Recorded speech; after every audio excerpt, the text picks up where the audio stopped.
Hello, everybody. We are so excited to be here with you all tonight playing Fortune Favors Dice. We could not pick a favorite genre playset, or rather, I could not pick a favorite genre playset, so I decided that we would showcase all of them for you tonight in a wacky genre mashup. So I am Sadie. I wrote Fortune Favors Dice, and I've invited all of these lovely people here to play this game with me, and I am so thrilled and honored that they all decided to be here. Um, let's go ahead and introduce. Let's go ahead and introduce ourselves. Starting with Andrew. Andrew, what else do we need to know about you, and where Oh can we yeah, I find don't know. you? Well, I'm on the internet. That's where you can find me. No, I'm mostly just on Blue Sky and TikTok at Andrew Bowman. Bowman spelled Beauman. But I make games and I do illustration and graphic design and layout and stuff, and love helping other people with their games. And I've got a couple brewing myself. Last year I published Battle School during Zine Quest, and this year I just funded a game called Out of Orbit. So that game is basically the show Lost, but in space. Heavily focuses on like teamwork stuff, and yeah, I'm really excited to be here. Awesome. Dylan, you're next. Yep. I am Dylan Baird, or Bardic Geek, which is what you can find me at most places, predominantly TikTok and Blue Sky, though I do also have a Twitch. It doesn't get nearly enough attention. And I mostly do tabletop-related things, some creation, some playing, lots of GMing for home games. All right, Nick, tell us about yourself. Yeah. Hi, y'all. I'm Nick Plays On. Everyone knows me as Beardy. It's an old footy nickname. And you can find me most places, Delightful Dungeon Diving, which is my handle and also name of my little business where I teach kids how to play tabletop role-playing games, and then I run the campaigns for them, and some of them I just can't get rid of. I've had them for years. So if any of my turd muffins are watching, there's my shout out to you. You guys can all go to bed now. And I am also the lore keeper for Unbalanced Encounters, which is an actual play podcast that is now into our new season. So check that out. Yeah, I think that's about it. All right, Jen. Hello, friends. I am Jen. I can be found on the internet at JienBirb in most places. I do AP performance, production, project management, overlay design. If you can find a way to make the word overlay design start with a P, I love alliteration, and I want to know more about Space Lost. Nice, thank you. And last but not least, Tink, tell us about yourself. Hi, I'm Tink. I am an anime and retro gaming content creator. You can find me on Threads, TikTok, Instagram as a.k.a_Tink. And I have no TTPRG experience. I'm just here for support. We're so excited to have you, though. I gotta say though, like, yeah, even to that point, I adore playing with new players because there's habits we all get into as we play this a lot. It doesn't matter if the system changes and then somebody else comes in, you're like, oh my gosh, you can do that. It also really helps to have like a fresh set of eyes to be like, how easy is this to pick up by someone who's never touched this before? Yes, exactly. Yeah, say very valuable perspective. So don't mess it up. Listen, promise we're nice. I only know one of you, but I promise we're all probably nice.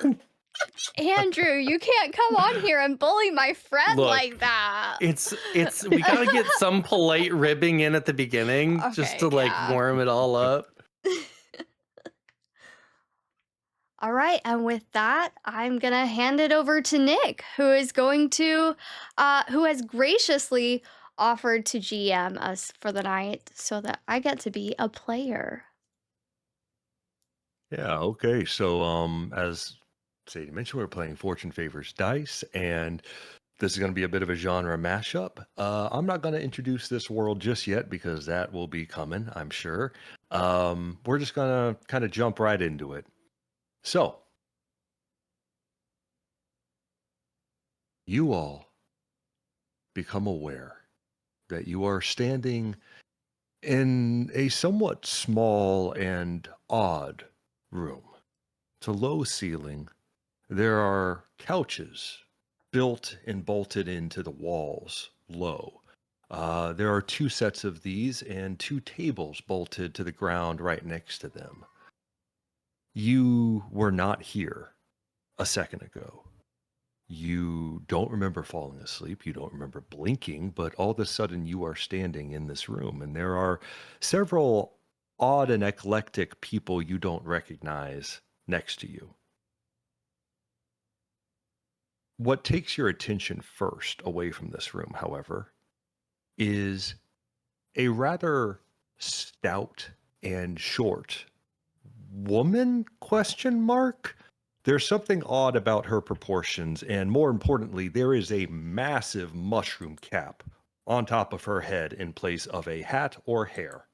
And she is looking at each of you wide-eyed. And as she turns,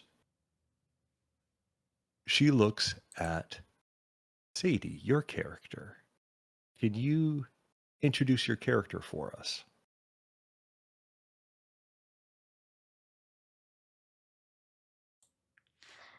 Yes. So, Laurebet is a uniformed woman with brown hair. It's cropped at the shoulders. She has a bit of a severe face. She is standing prim and proper and looks to each side. Another phenomenon. Great. The woman who has the appearance and proportions of a garden gnome come to life, just nods rather sagely at you, and then turns and kind of expectantly tilts her head at Dylan, your character. So Bart is an old wizard in voluminous faded blue robes that look like they're almost threadbare, with a very wide-brimmed hat, a quarterstaff, a leather messenger bag, and has a large beard and extremely bushy eyebrows. And just imagine sassy Grandolph as the mentality, and he just goes, "Well, shit, this wasn't me." The woman looks Bart up and down, and a rather appraising look that lasts maybe a little too long on your beard, and you see a little bit of a flush up in her cheeks. And she gives a little wink and then turns and sees Jien, your character. Yes. So Marina is a tanned, female presenting individual, relatively sturdy, stocky build, long black hair tied up into kind of a messy ponytail. There is still a faint smell of salt on her hair. She wears fairly simple clothing. Again, the faint smell of salt. They're a little bit damp. And she's just kind of looking around.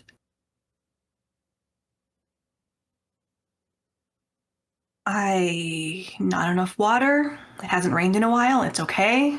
I'll close my eyes. I'll be back on the raft. She turns just full back to you and doesn't even hang on to your image at all. Turns and faces Andrew, your character. So as people his stage name is Shade, but mom and dad call me Evan. And Shade is like just dressed in what looks like draping, like shredded black rags, and then has like this like Halloween store mask that's the white one, that you can just get, and then you're supposed to paint it or whatever, but there's just like a little keyhole on the top of it. And it's I am going to be affecting my voice, but it is clear that Evan is affecting his voice at all times. So yeah, I'd just be like, "Oh, this doesn't look like the green room. It's weird. And you can kind of see as he like shifts around under the like rags and whatnot, there's like a very aggressively pointy electric guitar kind of hanging on his side. And yeah. This gnomish woman kind of tilts back and you can see the underside, the gill of the mushroom cap. And she's like the flush in her cheeks has slowly been fading as she's turned away from Bart, and she's now putting a finger up to her nose and looks very concerned as she looks at each of these people, and finally turns to Tink. She kind of like puts her head over her shoulder to look at you. And Tink, if you would introduce your character for us. Yes. My character Jade, 6 foot tall, 10 out of 10 baddie, chocolate skin, afro hair, long black glitter dress, the baddest in the room, stands and stares right back at her. The flush comes back to her cheeks, and she does a quick little 360, one last look at everyone, and says, "Okay, so which one of you is Hercules?" Oh, what? No. Okay. And she pulls out. I just like pull my mask up, and you see like the tousled like red hair and like freckled complexion of just like an awkward teenager looking at you. No, my name's Evan. Who's Hercules? Evan. Okay. What about a Boudica? No. Who are these people? Okay. 1, 2, 3, 4, 5, 6. No 6. Oh, no matter. You are the heroes that I have summoned here to help my people. Congratulations. You have all been found just wanting for adventure in your lives, and I have brought you here to sate that curiosity and need. No, I was on an adventure in the Great Sea. I need you to bring me back. I was getting ready for the show. They're not going to be able to put it on without me. You can at any time refuse the adventure. That is perfectly fine. But please, I beg you, you hear me out first, because my people have need of you. And all of you kind of feel, there's an odd thing as she's talking, you feel kind of your center of gravity just slowly shifting a little bit. You're kind of swaying on your feet in this room. Oh no, my vertigo's kicking in. Okay. Are we in a boat? I think if you check that little cabinet under there, there's some sick bags. Please, not on the floor. Not on the floor. It's gotta go. Not. I just dab my mouth with the rags. Okay. Did you Yes. In answer to your question, we are on a boat of sorts. In order to bring you here, I had to take advantage of the magical, malcontent, maleficent maelstrom of magic. Okay, I know it's redundant. I didn't name things, okay? Okay, back up. Magic doesn't exist. I'm sure you can explain the scientific phenomena behind this, and I promise you I will do my best to understand. But yeah. No. Begging your pardon, youngin. Unfortunately, that is incorrect, and my life would be so much easier if I didn't have to use it. Yeah, I mean, call it magic, call it the elemental powers, whatever you want to call it. It's the same thing. I think it's just that feeling you get when you're like hearing a tune for the first time, and it really like brings that darkness into your soul. That's magic. Yes, and That's no. more What of are a you talking about? neurological phenomenon, but like, sure, whatever. Okay, we might all be doomed. But that the spell went wrong somehow, and I'm not sure how I did this wrong. And in any case, I need your help to find the Iron of Infinite Seasons.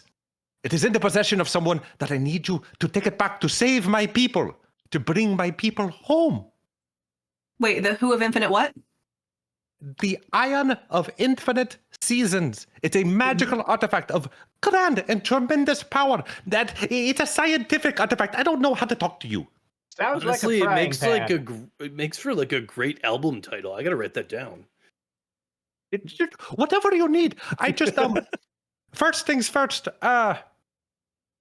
in order to do the spell to bring you all here, I needed a lot of magic, and the maelstrom has a lot of magic. So I'm kind of out.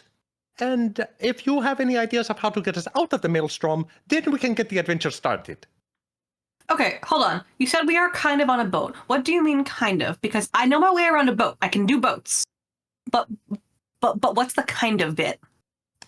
I mean, it floats. And she walks over, just like hops off the table and clunk, clunk, clunk, walks over to a door. There's one door on one side, one door on the other side. I think Marina would recognize, at least in theme, that this is like a galley. This is a room within the boat. And she kicks open one of the doors and just there is rain just going past the open door, wind howling in, and as that clears, you see very clearly you are on a rusted out crab trawler in the middle of a swirling maelstrom whirlpool with verdant jungle surrounding you in the distance, but this boat is going down. I don't think we can stay here for very long. I just slowly like pull my mask back down over my face. Okay, new plan. How do we get your magic back right now? Because this boat, it's going down. That beats me. Look, I thought I was getting heroes of legend. Okay, I'm hoping you can. You, find the occasion. guy in the wizard pajamas. Can Yeah. you transfer your magic to this thing? Oh, that's so Okay, hold up. yes, but Science lady with a sparkly dress. You both look smart. Mm-mm. I That's mean, I Mm-mm. know a little bit about space boats. This is a little bit, water boats are not quite my thing. all right. Okay. I can try Mm-mm. something. I just can't promise we'll live. Guy with a giant paddle, I say, looking at the guitar. Yeah. It's a Is that a magic paddle? No, but sometimes they call it an axe. Yeah, definitely not an axe. We don't need an axe. Okay. I I can don't help know, with I the don't know how vibe. I got him involved. Okay. Let me try something. And I would like to try to use some of my elemental magic to try and speed us up. Okay. I would like to go with the current and do that thing where you run around the edges in hopes that you can manage to basically break orbit. So it's like when we I- start spilling the kiddie pool in the back because we're running. Exactly, yes. I want to get out of the kiddie pool. I think the way that you are applying this magic, I think this is going to fit into shift the paradigm. Yes, And that's so you're gonna take your probably an shift the into the drift, shift the paradigm, which is the Right. shift the paradigm for that one. Yes. So I think, yeah, you're going to roll your shift the paradigm die. And again, we are looking for a 15 through 18. You're going to roll till you get into that range. All right, we're gonna play dice blackjack here. I have a D8 for into the drift. My first roll is a 7. I'm gonna roll again. A 5 for a 12. And we're gonna roll one more time. A 1 for a 13. We're gonna roll again. Oh, getting better. That's cocked. And a 4 for a 17. We're gonna leave it right there. Okay, so in that case, Jien, why don't you describe how you apply this magic? Yeah, so I think what you all see is Marina kind of standing with a very practiced ease and balance right on the side of this ship. And her fingertips glow just a little bit with this faint blue light as she does a full-on water-bending move that essentially speeds up the water that is carrying this little crab trawler boat. As the boat gets faster and faster and faster, I'm sure our local musician has to puke again. And until eventually, the boat catapults out from this whirlpool. Maybe even gets a little bit of airtime before whoosh into the I'm hoping slightly calmer waters, a little ways away from this whirlpool. You not only jump out of the whirlpool, this gnome woman is just screaming gleefully in the background, and this old crab trawler that looks straight out of Deadliest Catch just jumps all of the water and heads towards a beautiful white sandy beach with this jungle beyond it. And as the trawler careens down into the sand and comes to a stop, a whole side panel of the hull just falls over, and you guys can see along the tree line and pushed up into the beach, and some of them drifting into the water and being pulled into the maelstrom, a whole line of various boats and ships that have been discarded and wrecked on this shoreline. It very much appears this woman just hopped on one of these hulks and pushed it into the water. Well done, well done. Okay, I knew I didn't screw that up that badly. Now, That sucked. that was amazing. Actually, what you So did like was I pretty watch impressive. I watch a lot of anime. There's this whole genre called like an isekai, and like where you like get whisked away into like another world. And is that what's happening right now? It's a who? It's a No, who? it's not a guy. This is a mushroom lady. It's That's a little bit assumptive. We haven't asked your pronouns. I'm so sorry. I was gonna say, yeah, we don't know if that's not a guy. Oh, no, I'm sorry. My name is Morella Mollypoof. I am the mayor of Boards. And she kind of turns and points, and you guys can see in the distance where she's pointing, in the canopy of the jungle, a little ways off, you can kind of make out little suspension bridges of wooden boards and some little huts built along the tree line. And she says, You can call me she, her is fine. I am the representative of my people. We were marooned here and abandoned by our captain, and he has an artifact that we need. It could bring my people home. I The need you Infinite to Seasons read thing. it. what's that? The Infinite Seasons thing. Yes. The Iron of Infinite Seasons. Is that like a clothes iron or like? It's a magical artifact. I don't know why I have to keep explaining this to you. All right, what does it look like? Kind of like that. And she points at Shade's guitar. Oh wait, like it looks like a sick. It's a guitar. We're looking for. Wait. If we need a guitar, I got you right now. Like, what do you want me to play? As you turn the guitar over and she sees like all the strings, she goes, It's just like, no, not like, what have you done to it? Hey, look, okay. I know my mom got very upset when I spray painted it, but I think it looks better. Oh, okay. Look. It's in the possession of someone named Captain Blizzo. And I know where he is. I just can't confront him on my own. Confrontation's more my specialty, so I think this is going to go very swimmingly. Fantastic. Blizzo has the artifact in his possession, and he wouldn't listen to reason, and he went off adventuring on his own, and he got taken by bandits. He's being held by the bandits. So we're saving him and then Okay. robbing him. Or just Or keep- robbing and then Maybe, saving. not necessarily, and yes. Okay. All right. Well, where do we go? Oh, fantastic. That didn't take as long as I thought it would. You all are very accepting of new situations. well, I mean, this artifact possibly has the power. I'm not gonna say magic. It's not magic. Power. Charge. Hey, Gandalf. To- She really doesn't like magic, I don't think. It's not Her that I name's don't Bart. like magic. what I meant. I just think there are better explanations.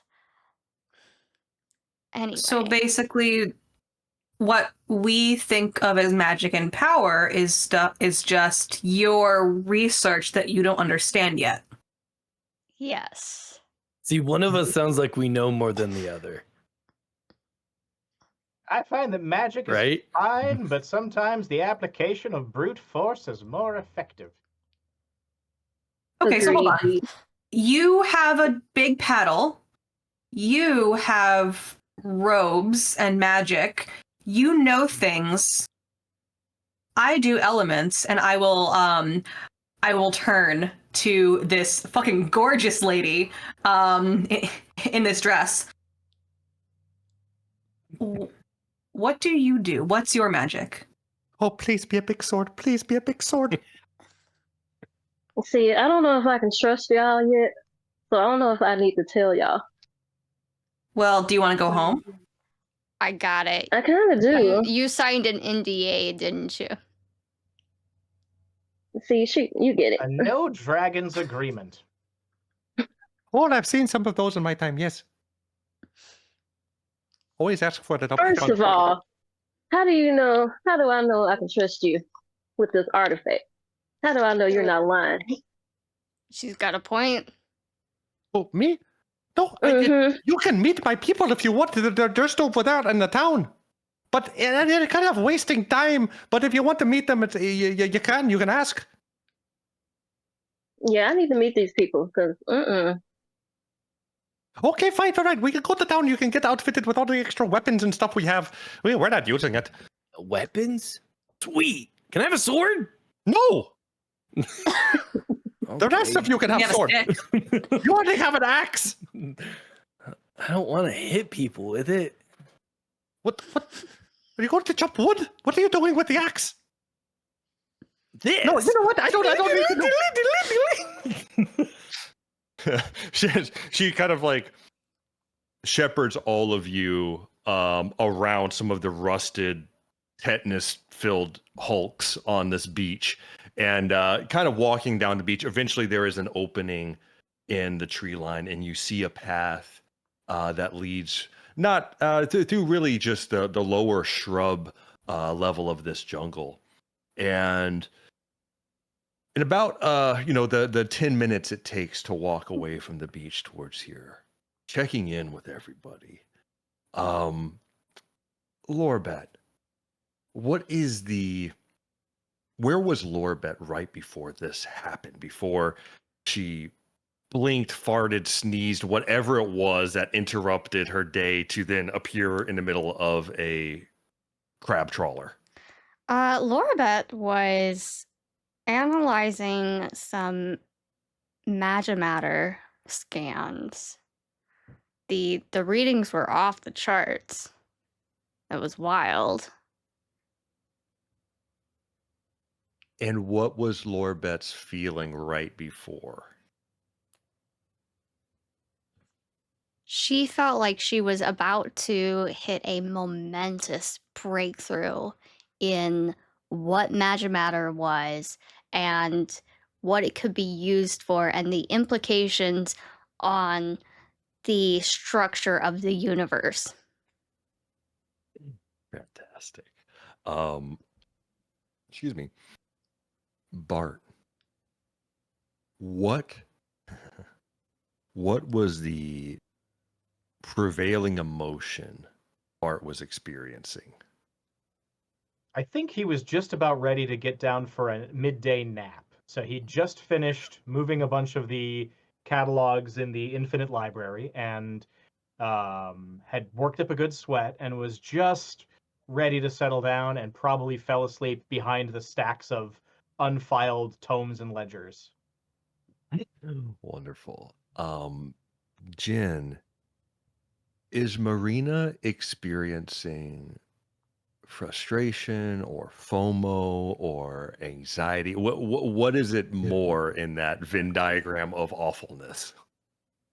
There is a lot of frustration and worry, mostly because there is so much, like, personally riding on what she was doing before all of this, which was attempting to sail around the world pretty much alone.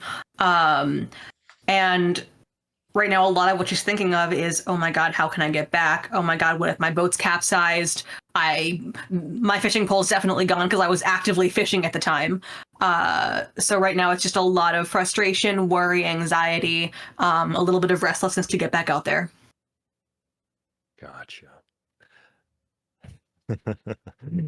Andrew, is Shade more excited or more hesitant about everything that's happening? It's a nice change of pace because he was headed to the green room at a show to kind of just cry because only his uncle showed up with like a couple other people. So there's like 4 people at the show. So he was pretty upset, and this is insane, and he doesn't really care to explain what's going on. He's just like along for the ride. So he's definitely excited. Yeah. Gotcha. And Tink, why is Jade's first reaction to question trust? Well, her reaction to question it was because she's always been a loner and she just didn't trust anybody up to this point. So she questions everything she sees and everybody she knows. Fantastic. Well, as your characters are grappling with all of this, and it is one of those moments of finding yourself in a small crowd of people who are all experiencing the same strange moment, and it's kind of that comfort of strangers experiencing the same problem or frustration, like a line of people on a canceled flight or something. You all come to a town, for lack of a better word, a town built within the jungle canopy here. These massive trees that are just almost more vine than trunk. And there are suspension bridges, spiraling walkways of wooden boards that go up these trees, huts here and there. There are campfires and smoke coming from some of the huts, cooking smoke. Nothing's on fire at the moment. And what's most striking, despite this, very cozy vibe to this place, is just the disparate nature of all the people you see. You see humanoid, rat-like beings walking by, carrying little rat-like babies who are fully clothed and have items and backpacks and things. You see humans like yourselves, mostly. There is one very large, broad-chested, heavy-shouldered fellow who looks like he's maybe 10 feet tall and has a beard that rivals Bart's, wrapped all the way around his waist, and is just walking by with a whole big stack of lumber on his shoulder. And Marilla, your guide slash abductor says, Yes, this is Bart. This is essentially the crew of our old ship and their families. This is our town. We long to return home, and the Iron of Infinite Seasons can get us there. I know a spell that will work with that artifact. It will bring us home.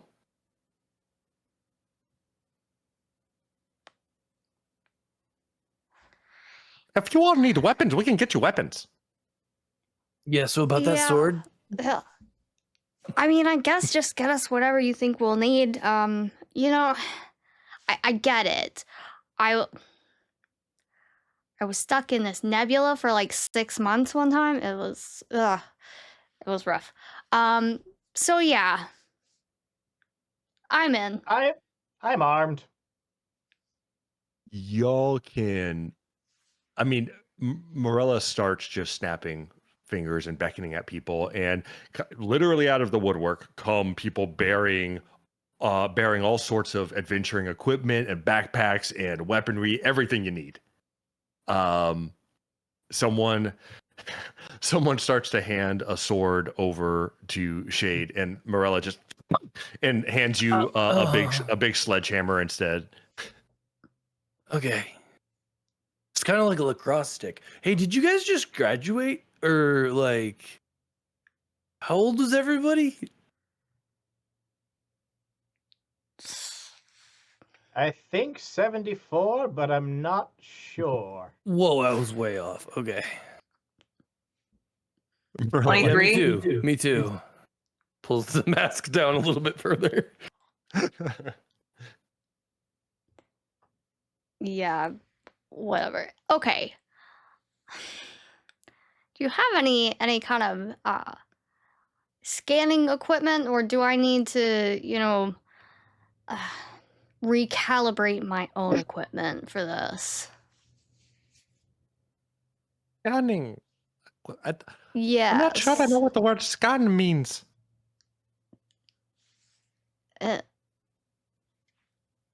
Like a handheld device to look for something? A dowsing rod? Like a price checker. You know what?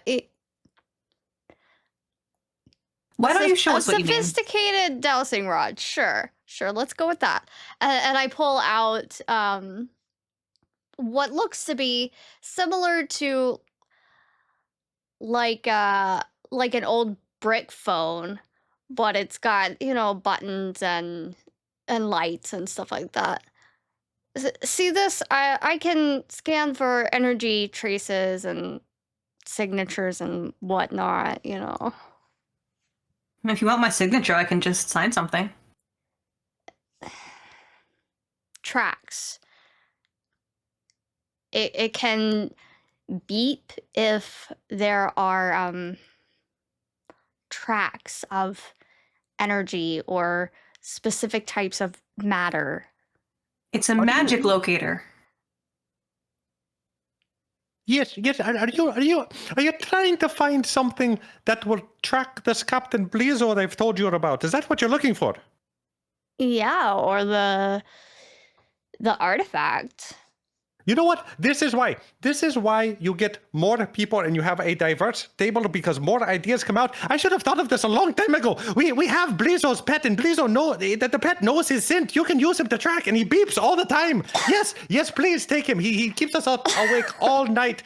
Yes, we'll give him. What is he? Go get him. Go get him. I mean, that's a bit of an old-fashioned approach, but sure. The big, massive dude with the beard wrapped around his waist just comes running back into the clearing with a very excited look on his face, and in one massive paw of a hand just hands you, and then realizes that probably isn't going to work, sticks it on your shoulder, Laurebet. There is a blob of an animal with two tiny little bat wings, one singular eye that does not seem to have an eyelid. It's just always open. And sticks it on your shoulder, little bat wing. And I go, This is Bumplikins. This was Blizzard's pet. I think he's been missing him. And Bumplikins just goes, boop. Boop. You know what? I've had stranger crewmates. This is fine. It's now just like fairly constant every couple seconds. Bumplikins is giving out a beep sound. I'm fiddling with my devices, trying to calibrate a translator. What is Hey. the one you're holding right now? I think right now I am holding a language translator, and I am going off of the last use setting, which is for the Gleep slime people of the planet Marvanos. You hold that in your hand, and I'm so sorry, but this is inspiration from having a toddler and having a phone in your hand all the time. And Bumblekin's just pseudopod comes right out from underneath the eye, slimes onto that controller, and whoop, right into his body. Oh. And it's just floating there. What? You want No, me to sweet. poking out the other That- side with my staff? bad slime. What was his name again? This is Bumblikins. And the big guy's just kind of looming over all of you guys. Bumpkins. Okay. You know what? That's fine. That's fine. All right, Bumblecans. There's a crowd of people who are very and looks of anticipation watching you with Bumblikins. Everyone's like waiting for you to leave with the nonstop beeping monstrosity. All right. Which way? Morella just kind of points, and now that y'all are in something of a clearing, and you're not on slightly lower elevation where the canopy is in front of you, there's a clearing here with this town, and you can clearly see a mountain rising in the distance, a smooth-sided cylindrical mountain, and there's faint light coming from the top of it. And Morella says, The Dukes of Dismay make their camp. Their encampment is at the base of Gargling Gary. Of who? Not who. What? Well, I don't know. The Magma Knights, they say who, but we all know it's just a volcano. And the Darks of Dude, Dismay. that's so metal. Yes, we believe the Dukes of Dismay have taken Captain Blizzo, and he has what we need. So you might have to deal with some bandits. I don't know. Sweet. Do we get a hazard do pay it. for this? Oh, we have treasure. How much treasure? bunch Are you of people talking come out of money? bunch of people come out of the brush, full treasure chest, just filled with gemstones, gold, silver pieces, and just We don't really have any use for this. There's not, a store. Well, you could make one, but fair. Oh, so it's like a post-capitalistic society. I really wish to say yes, but the wonderful wild weird is filled with all sorts of people, and there's a bunch of really annoying tech bros on the other side of the mountains, and I don't know. Everybody just makes their own thing. We're a bit of more of a commune, I guess. Oh, okay, cool. Look, honestly, it really sucks. We just want to go home. My aunt was stuck in a commune for a while, so like I get it. Yeah. I don't like to say it out loud too much because there's some people who are here who are really, really into it, and we just kind of placate them until we can all go home and do our own thing, you know? Wait, y'all still have capitalism? All right, Miss Fancy Pants. What is capitalism? Oh. It sounds you know what? like an order of magic that should be forgotten. full range of emotions on everybody here. It's been a while since I took, early history, but it was a rough time. Anyway. Holy crap, are you from the future? I don't know. Are you from the past? Am I? I mean, technically, every one of us, as we are thinking, as time is passing, is older than we were a moment ago. Oh my goodness, and I am so much older than I was 2 moments ago. Please just go get the thing we need. Right. Your Iron of Yeah. Infinite Seasons. Yeah, Power let's do volcano. that. Bandits, I'll hit with a stick. Sounds fine. Oh man. And as we're walking away, I'm just like, oh, I could totally play this really sweet riff, at the top of the volcano, while it's going off behind me. That'd be pretty sweet. That might kill you, but I'd watch that. Now, my instinct is that you could do that, but you're not allowed to look back. Okay. Yeah, I've seen some classical art like that. It was really cool.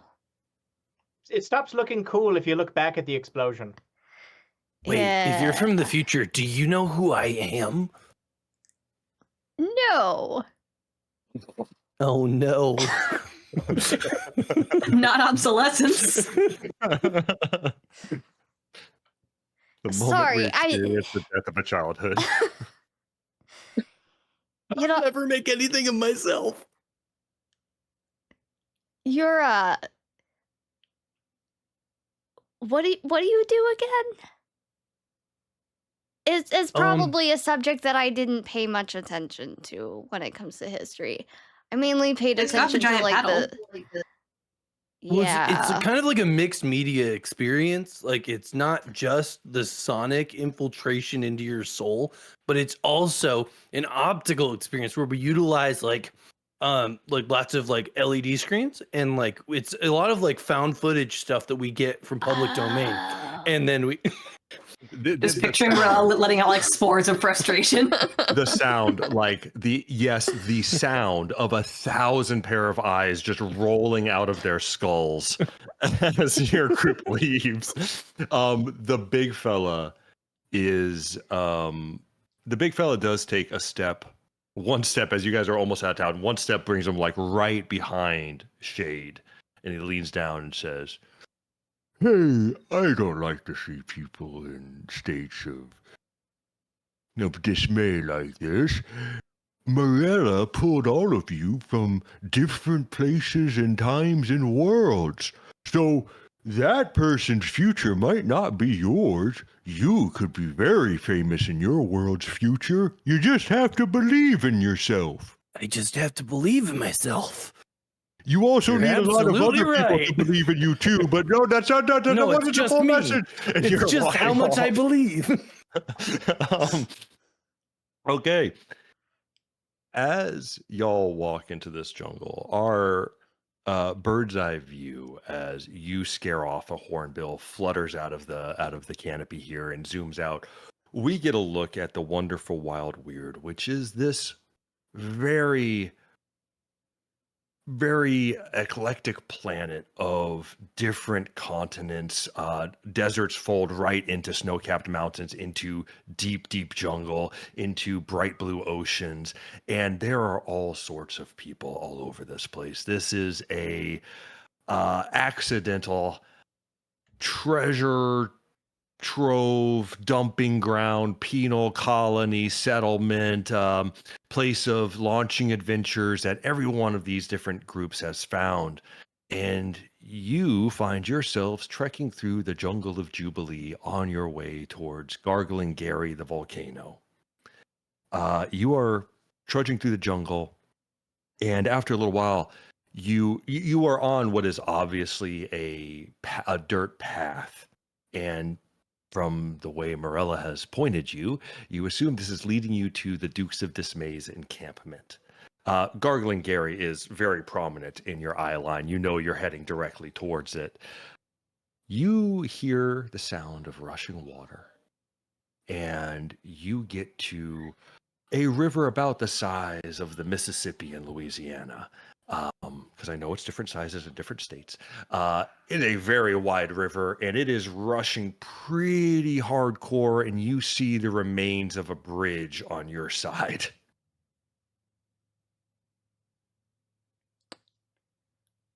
You know what? I think that I can use my my portable holo theater projector to solidify a narrow path for us to walk across. If I can just get the settings just right. Now, is that how big of an if is that? I think that's going to be a force field roll. You are going to force field, huh? I guess That would this will be be a holdback. Yes, exactly. Yeah, this is because you're wanting this bridge to stay intact and protect you. Yes, exactly. Okay. Go for it. Hold back. What is your die for hold back? A D10. Okay. Is that just a regular challenge? Yeah, I am going to. Actually.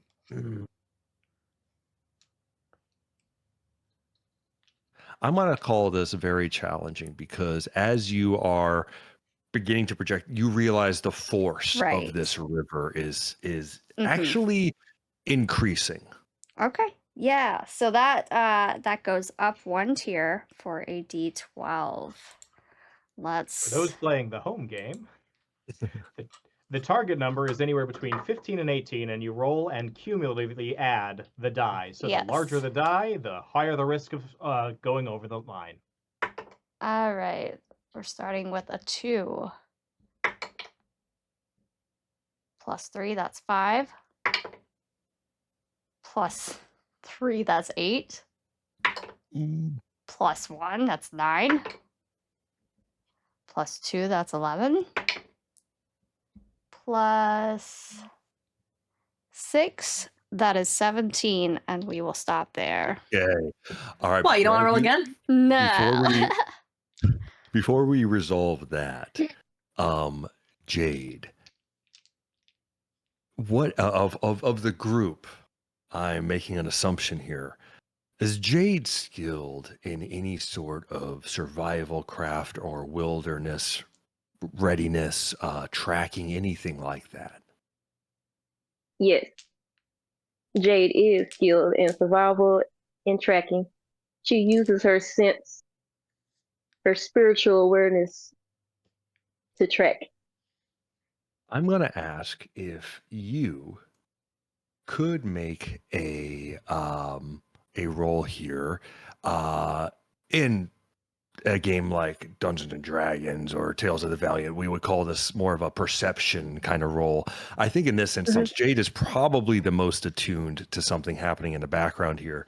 So Jade, would you consider those skills of yours kind of Jade's primary attributes, or just a skill set that she has? I want to say a skill set. Then I'm gonna let you choose between push forward or hold back here, between those two. And the failure in this case is simply you will not be aware of something happening while everyone else is focused on this bridge being made. Okay. So not a huge risk here. I'll push forward. Yes. Okay, So that push would forward, be dude. Fangs or Coffin Nap. Fangs is your Oh. push forward. That's right. I do apologize, everyone. I've temporarily forgotten that everyone is playing characters from different Fortune Favors flavors. We're all playing and, different games. No. I have the original rules up in front of me. So yes, thank you, Sadie, for interpreting. That is okay. Also, Fortune Favors flavors should be a coffee line that you do with the Backerkit. Oh. Add spice. Remove spice. That's our cozy cooking version of Fortune Favors. So yeah, Jade, you're going to be rolling that die and trying to get between 15 and 18. So I just pick any die. Oh, it is your Sadie. Which one is that? Fangs. Yes. So whatever stat you have written by Fangs. Okay.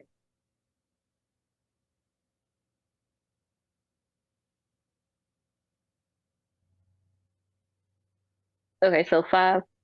At 5. Do I just keep rolling the same? Yeah, you're gonna you add keep on rolling. each roll. You just don't It's want like to get blackjack. You want to get between 15 and 18, but without going over 18. Okay. So I got 4. So 9. 4 again. 13. Okay, we're close. Almost. One more will do it. Gosh, 4 again.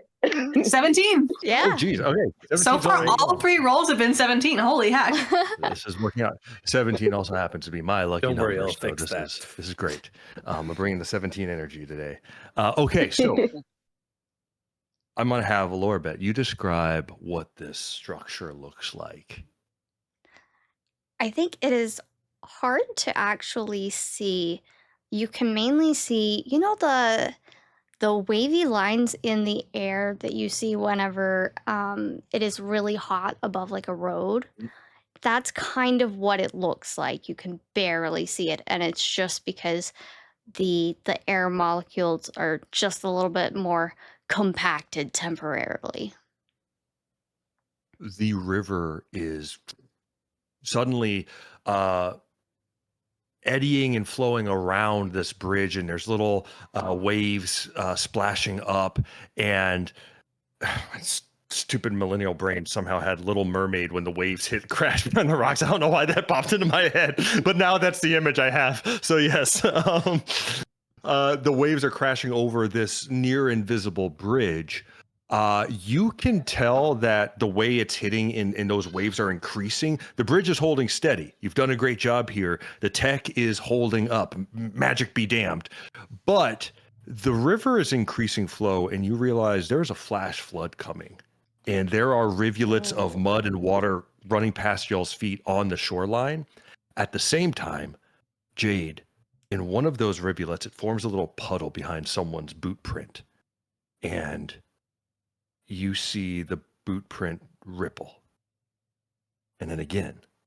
And you hear underbrush, not in the path behind y'all, but to the side, to the west, up the river where there is no obvious path. And then you hear a tree break. And you hear snorting. Something very large is headed your way. And it is getting faster. Okay, guys, I don't want to scare you, but I think something is coming our way.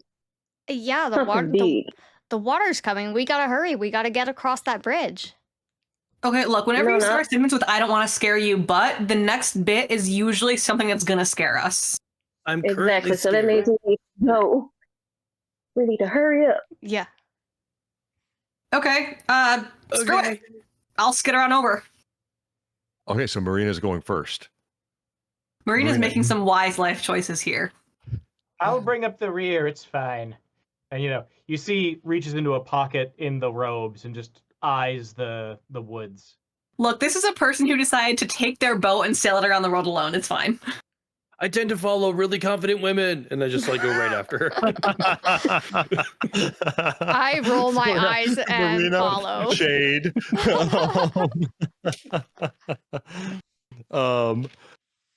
Okay, Bart. By the way, what your colors don't happen to be robe colors don't happen to be red, do they? No, they're blue. You're safe. Hate that. As Marina and Shade run across the near invisible bridge here, and it's 17's a success, but it's a little precarious because the water is beginning to go past your feet and ankles here, and suddenly a tree snaps in half, and there is a huge rumble, and oddly, the smell of electricity in the air. And then two sharp noises. And just ahead of Marina and Shade, two bright red laser beams hit the path. The bridge holds, but it shakes for a second. Your feet almost slip. And out of the jungle next to Bart, Laurebet, and Jade comes a massive feathered creature, dark black feathers from the root, then get to white to this brilliant red. They are all rustling and raised, and you see what I guess Laurebet and maybe Jade would recognize as a full-grown T-Rex shooting lasers from its eyes. And its jaw opens very wide as it jumps into this clearing and just and is like doing the full Jurassic Park lean down, scream in your face, and lasers are building up in its eyes again. As I'm running across the bridge, I just go, I think I have a bedsheet with him on it. Okay, everybody across. All Yeah. right, go. I'm running. I would like to try and. Sorry, go ahead. Oh, I just said I'm running. I'm just going I would like to across. try and pick up dust behind everybody to try and block this thing's sight path. If you get to the other side, it is, I mean, it's mostly muddy riverbank here, but you can definitely get some debris and stuff up here. So I'll let you describe that if you have a success here. I think this is a defensive thing, so you can use your hold back, which for your version, Sadie? The diving bell is a refuge. Diving Bell's a refuge. Oh, you're playing, okay, I got you. All right. Does this have any modifiers for being muddy I'm or sorry. anything? This is, you know what? I think, I'm gonna. We're under stress here. Okay, this is Monster of the Week. This is an act under pressure situation, so very challenging. You're gonna increase the die size by 1. All right, so I was already at a D10, so we're at a D12 today. Okay. Can you go Let's to see how this D20? goes. What? I was just rules question. Can you go to D20 or does it Yeah, stop nearly at D20? impossible. Yes. Technically, yeah. Oh, Yeah, great. if you yeah, increase the die size by 2, it would have been a D20. Yeah. Oh, Yes. golly. Yep. Because even though I own 14s and 16s and 18-sided die, I don't. It's not reasonable to assume anybody else does. I actually rolled a D20 for our game last week. Yeah. All right, so we're gonna do some D12s. The first number is a 4. Then an 11. We're gonna leave it there. So for Okay. 15. Total of 15. We'll take it. Marina, describe again, rushing brown jungle river right now. Mud starting to fly as there is a flash flood upriver from you coming in. What do you use to distract or occlude the vision of this laser Rex? Yeah, so I think what I'll do is, as my friends are kind of, my new friends are rushing across the bridge, I'm going to go ahead and I'm actually going to combine, I'm going to try something new. I'm going to try combining my power over the element of air with the element of water. I'm going to try and create a fine mist instead of a dust cloud, which not only should hopefully, if not totally obscure, then at least slightly disorient this giant laser T-Rex. And I'm going to add in a fun effect of a little rainbow because I can. Fantastic. And as you do that, 15's just making the success. This absolutely works. But instead of like nice twinkly mist, the rainbow is there for a moment as the sunlight hits it. It's mostly muddy water and it splashes all over you, gets in your mouth a little bit. It's gritty, it's sandy bottom there. However, 2 lasers go right past and underneath and in between Shade/Evan's legs and over his shoulder. They were about to bore holes through him. So your distraction has worked just beautifully. Well, I will thank also you. mention Jade's success earlier has given you all a chance to get a little further on the bridge instead of having to face this thing on the bank. That being said, Bart, you're taking up the rear here. You can feel that thing's breath right behind you. It is taking one step onto the bridge as you are in this moment a few steps ahead. I cast non-magic missile and pull out a crossbow and shoot it. Okay, that is definitely an offensive roll. Go for it. This is just this is what Bart does. So this is just challenging. Remains the same. Sometimes wizards solve their problems with violence. So Actually, you know what? I'm going to give you easy on this because it's a massive feathered T-Rex head in front of you. As you turn around, all you see is mouth. That's fair. All right, so D4 then. Yeah, we decreased the super die size for an easier roll. We're at 3. +1 is 4. +1 is 5. This could take a minute. +4 is 9. All right, better. +4 is 13. And +3 is 16. I will stop there. Okay, did you say 16? Yes. You could, though. You do have a D4. You could. You've got a 50% chance. So is this when you could use a mercy in could. advance? Is that how that works or no? If Bart wants to do a mercy here in order to increase chances for the next best roll, because it's not a failure yet, can take away the last roll and then keep going. Put it back down to a Okay. 13. All right, let's. For today, I'm holding in my back pocket 1 mercy per player. Okay. So if Bart wants to use this, All right, so I did go back down to 13. Then +2 is 15, and now +2 is 17. I'll stay at 17. Fucking 17s. all right, Bart, all you see is mouth, and just drool flying off of this thing's tongue. It's dripping down from the teeth. It is a maw directly in front of you. And how do you aim this crossbow? It's been shooting lasers out of its eyes, so it's just take it out where it fires from, and just tries to put a bolt right into an eye. Okay, and it was a total of a 17, correct? Yes. All right.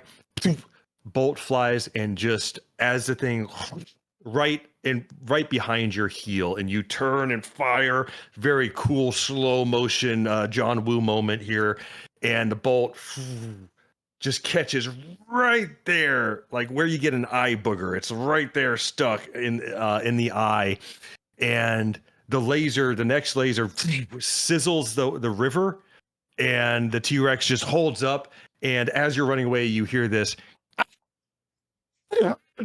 What the hell?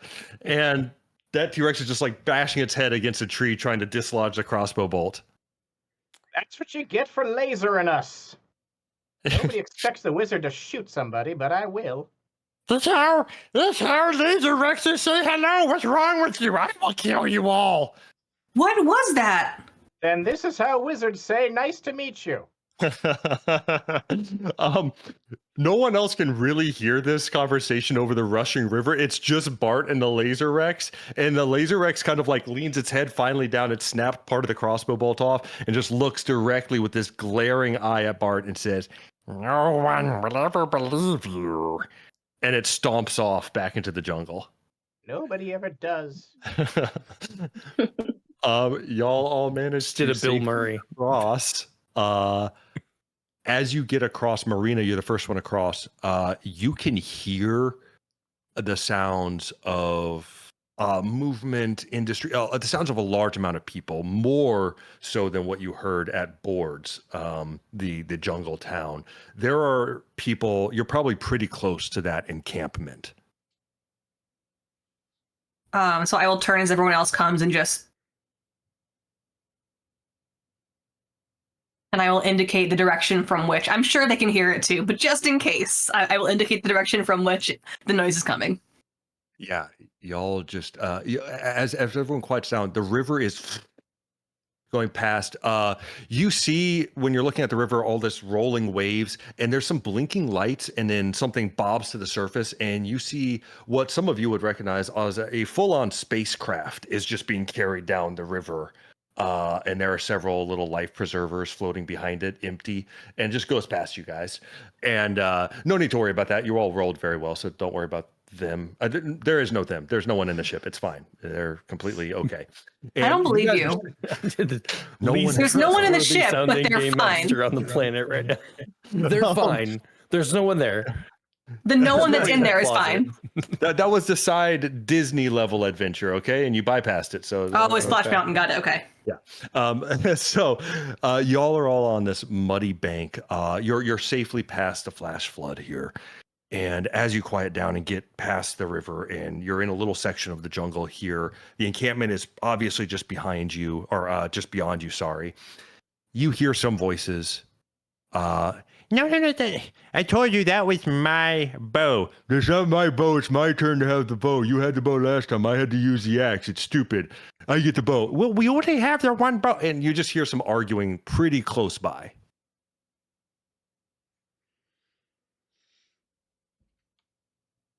Bart's going to reach into the side bag, pull out a crossbow bolt, load it, and then put the loaded hand crossbow back in his pocket. Right. You know, one day that's going to go off by accident and you're going to lose, well, something. You think Bart. that hasn't happened before? Bart, I need you to roll a defensive roll right now. Oh, great. You got it. All right. Let's see. That is 3. Plus 5 is 8. Plus 4 is 12. Plus 5 is 17. And The Damn it. crossbow goes off, shoots through your robe, and lands in the ground right next to your foot. What did I say? I've lost so much blood to this thing, but nobody ever expects you to have a loaded hand crossbow when you look like me, so it's That's because the you best shouldn't. defense. That's You the problem absolutely with these should. kinds of precursory weapons. Like, you don't have phasers yet? Gosh. Wait, do you have a phaser? I mean, yeah. I'm not supposed You to. know, I maybe don't we can quite have a phaser? license for it yet, but I'm training. It's fine.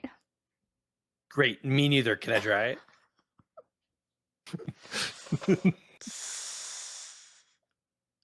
Sure. Maybe we should. And I Well, hand hold it on. over. The group mom is getting very antsy here. Sure, here's a gun. Make I just sure look that at it's Jade and I'm set like, to stun. Just like shoot it at a tree and it like knocks me over. I'm like, no, this isn't for me. the second it goes off, I'm just like looking towards where we hear these voices, just waiting for them to stop. I'm actually going to ask. You do hear the voices stop as soon as that phaser goes off, but Andrew, I'm just I like- need you to roll a shift the paradigm. This is your third dice roll. Great. 3, 3, 6, 15. We're gonna stop right there. We're rolling a D10, by the way. As that phaser blast hits the tree, it's a rather thinner palm type, and where there's like technically grasses or whatever, but as it hits it, it kind of trembles a bit, and then something snaps. And you would not have seen this unless you were doing something moronic. And there is a filament tying that palm back, and the palm snaps, and there's a couple other snaps nearby, and suddenly a massive spiked log swings right in front of the entire group, and then swings back and eventually pendulums to a stop. And you have just set off inadvertently a trap. And you hear one of those meant to voices do that. go, Hey, I think someone hit my log trap. I told you it was important. I told you it would work. I totally meant to do that, guys. I'm sure you did. Uh-huh. There's somebody over there though that was trying to trap us. So should we get the jump on them? And it's Everybody hide. Yeah. Those are kind of antiquated tactics. Let's Speaking of just antiquated, assume Jade, the you best. didn't grab any weapons. Jade, you didn't grab any weapons back at the board's place. What do you plan to defend yourself with? I don't need weapons. I am the weapons. Thanks, terrifying. That's We're in absolutely the terrifying. atmosphere, I'm not going to so ask voice anything goes, else. so cool. I gotta write that down. That's a great lyric. Okay, everybody hide. There's the sound of footsteps rushing through the underbrush, very similar to the laser Rex, but on a much smaller scale. And you can tell there's definitely a lot of people heading this way fast. And there's the rattling of loose metal and things like that. You can tell there's a war party coming to check this out who set off the trap. All right, time to hide. Yep. I feel like I look like basically a bush underneath all of my robes, just like covering my head. There's probably a little red tuft of hair like sticking out. Evan. though. Wait a minute. Hold up. up. Hold up. Yeah. Wait a minute. Bubble butt. You do have Bumblekin, who's been beeping in the background this whole time. Bumblekin, go. Lead them away. Boop. Go. Scram. Lead them away, then come back. Boop. I believe in you. Beep. Good. Wait, I've got an idea. On a merry chase. I said beep, but with the intention of what you were saying. I think it'll work. It turns and looks at the eye, just kind of goes to the back and looks directly at Evan. Bleep. And You insulted it. it is now distracted from its purpose. Go. Lead them on a merry chase.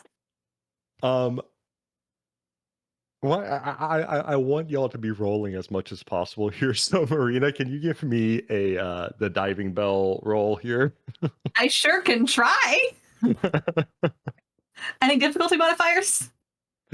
This is no, because you have no idea. You think this is working. I'm just gonna say it's regular. It's fine. That's fair. All right. We've got a 10. Okay. We've got a 4. Oh, we're just gonna do it. We're gonna do it. Go for broke. So that's a 14, a 16. I'm gonna leave it right there. I rolled a 2.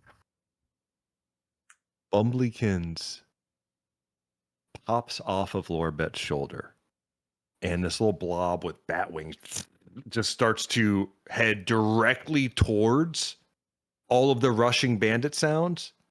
And you, with that roll, I think you also notice it goes boop, boop, boop, boop, boop, boop. It starts to increase the number of beeps as it gets closer towards the bandits and the volcano beyond. And as soon as it hits the tree line where you think the bandits are about to pop out, it just goes off to the left way faster than you've seen this thing move. And a voice over there, "Oi, what was that? I don't know what it was, but I think we can shoot it. Let's shoot it." And there's a sound of like actual munitions going off in the direction and rippling through the jungle. Everyone seems to be distracted to that direction at the moment. You think Let's go. You think the captain's gonna be mad if somebody shoots that thing? Yeah, he'll be fine. He ate your it's remote. kind of Or sorry, made he of ate your goop. thing. That's Right? true. Slime life forms do tend to be a little bit hardier, despite what you might think. It is worth Yeah. noting that Bumblykins still has that intact remote inside their body. Yeah. And it is now off it goes. So yeah, are y'all bypassing this group as you rush past? Okay. We'll skip them. Now I'm gonna do the thing I generally I do not mean this in a patronizing manner whatsoever, but I'm I'm gonna gonna do the take it thing I that way. often do with my kid TTRPG groups is explain I have said something that you have missed or have brushed past very quickly, a situation. You are about to rush in further in towards this bandit encampment. There's something you have So- already experienced. One thing that I think that I am that honestly the ADHD totally missed. From what I remember, Bumblykins was beeping, and the beeping did grow faster in the direction of the volcano. Mm. Mhm. You Is have the been direction told- You've been told by Marilla that, as far as she knows, Captain Blizo was captured by these bandits and being held at their encampment. But there's something much more pressing. As you run forward, I'll give, because I'm mean, I'm going to give everyone about 5 seconds to make an action here and a roll on it, and otherwise we're just going to keep going. So 5. I want to look in the direction that Bumblykins was beeping at. You can definitely see a straight line. The canopy looks like it clears a bit where this encampment must be, and beyond that, it's a pretty clear shot with the volcano dominating the skyline. You guys, as you have traveled through the jungle and dealing with the river, didn't realize how close you were getting to this volcano. And staring at the top of it, there is plume of smoke coming out of this thing, and a prismatic rainbow spray of color in those clouds. Poofing up bright blue, turquoise, pink, yellow, at different intervals. There is a lightning storm raging above it, and it appears as if this volcano is in the process of erupting, but it is erupting with a disco ball's worth of reflected color and light. This would make the sickest music video. I gotta get up there. Evan, do you run ahead? Sure. Can somebody hold my phone? Come on, just like. The thing you have missed as you rush ahead is where there is one trap, there may be more. And How exciting. Evan, I will have you make a defensive roll here as you take a few strides forward and a whole bunch of mulched leaves start to collapse under your weight. Okay. Anybody else can also intervene here as you see this begin to happen. Is there a help mechanic? 14. I will say for this, if you can interpret a move that may not increase Andrew's roll, but depending on his success or failure, I'll give you a chance. 16. 16. Yeah, I'm gonna start there. So what happens with that success is that your foot begins to go over the edge of what is obviously a pit, but more and more of the ground is falling away as you're trying to gain purchase. You have caught yourself at the last second, but someone is going to have to help you before you fall into this very, very deep pit with something moving at the bottom of it. Oh, great. Grab the stick and holds out a quarterstaff at him. you And then just you pull is the stick actually a weapon by any chance? Is it loaded? It's a full-on quarterstaff. It's not a wizard staff. It's the like martial arts rattan flexible like whip staff. Picks up a stick. Amazing. Is this thing loaded? You get pulled back. Shade. Is Shade from our Earth? Yeah, totally. Yep. You see at the bottom of that pit is a full-on Rancor from Star Wars.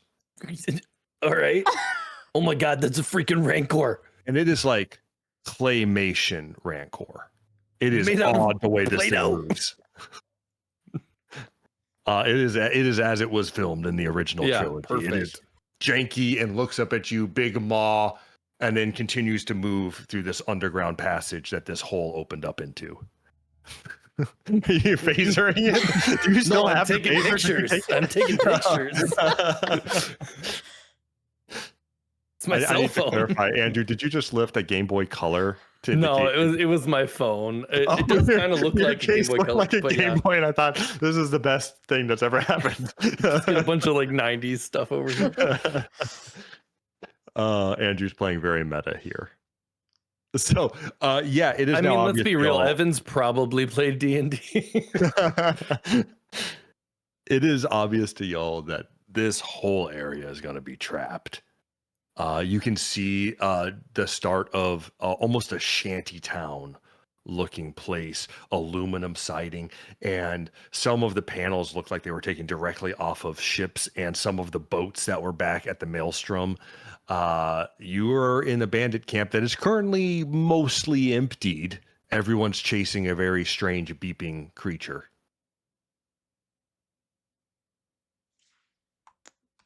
So we Okay. know that they are chasing Bumblikins Bumblikins. still. Yes. Okay. Okay, And so we kind of need Bumblikins Mhm. Well, to find the MacGuffin. maybe, maybe not. Bumblikins has my translator. I'm pretty sure that I have like a regular scanner that I could use for even things like heat maps and stuff. If it As you're- didn't get ruined by any of the various obstacles that we encountered. As y'all are standing there on the edge of this encampment, you can still hear some various noises and miscellaneous activity further in the encampment. It appears not everyone has gone chasing after Bumblikins. Walking across, hasn't noticed you yet, but walking straight across a clearing is a hyena-like humanoid standing some 7 feet tall, hunched over, backwards jointed legs, is in full-on space bandit gear, like spiked leather armor, a very punk rock, blazing orange mohawk, and it is walking by, scratching the side of its butt, wearing assless chaps, because why not, and a little tail, stubby tail just kind of wiggling back there, scratching its butt, and then it kind of puts its hand bad. And it's just kind of walking around. It is about 2 seconds from turning its head and noticing all of you. I think that like so in the spirit of Evan thinking this is basically an isekai, like I feel like he's like inspired in this moment to protect his friends, and like he just like finds his fingers on the fretboard and just like imagines like his power is awakening or something. Like he's like, this is it. And so he just like lets out a strum, imagining he's gonna like cast some musical spell and keep them obscured, but it could totally go wrong. But yeah, he's just gonna strum his guitar. You hear just behind your ear the last words of that amazing, incredible giant man that you never bothered to ask the name of, and he says, "You just have to believe in yourself." And it starts to fade out as you're going to roll me the mic check. Sadie, I apologize. What is the push forward for Fortune Favors? Power chord. Is that what it is? You Power could chord? do power chord on this, or since Shade has never done this before, this could be more cowbell. I'm gonna Could let be. you, and I will remind everyone there is an ability here of laying it all on the line. Yes. Which is when you are basically swinging for the fences here, you can roll as many of those die as you want. So if you have a D10 and you just want to roll 7 of them, why not? But it's catastrophic failure or incredible success. Okay. I think I'm gonna do just the regular roll. Because the more cowbell is unfortunately a D10. But This is going to be are you doing the power chord then? I was thinking, well, no, the more cowbell would be D10. I was shooting for mic check because I was hoping to like defensively like obscure us. That was like what I was thinking. You're doing an obscuration here, so yeah, absolutely. Okay, cool. That's a word. And then is this harder? Do I need to change die size? This is going to be, because you've never done this before. Yeah, I'm trying to make magic, baby. But you did have a character moment where you inspired some inspiration from an NPC. So I'm going to let you just do challenging. It can remain the same. You have someone believing in you. Amazing. 3, 7, 8, 12. Oh my gosh. 13. 16. I'm gonna use a mercy, so I'm gonna go back down to the 13 and see if I can get a little closer to that 18. Let's roll the 1. So I gotta roll again.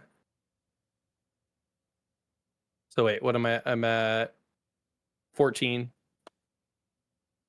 18. 18. Nice. Okay. Andrew, if you could just describe to me just the general vibe or genre of music. Are we talking it's a terrible music video that's happening, like illusory music video. Like it's a punk rock, like threshold effect, like black and white effect, like flickering around me, and then just like making some sort of strange illusion of trees. Eventually, like it like kind of crackles in with that static back to normal trees in front of us. And yeah, some sort of illusion in front of us to keep us safe in this moment from that really cool looking dude that looks like somebody from a show.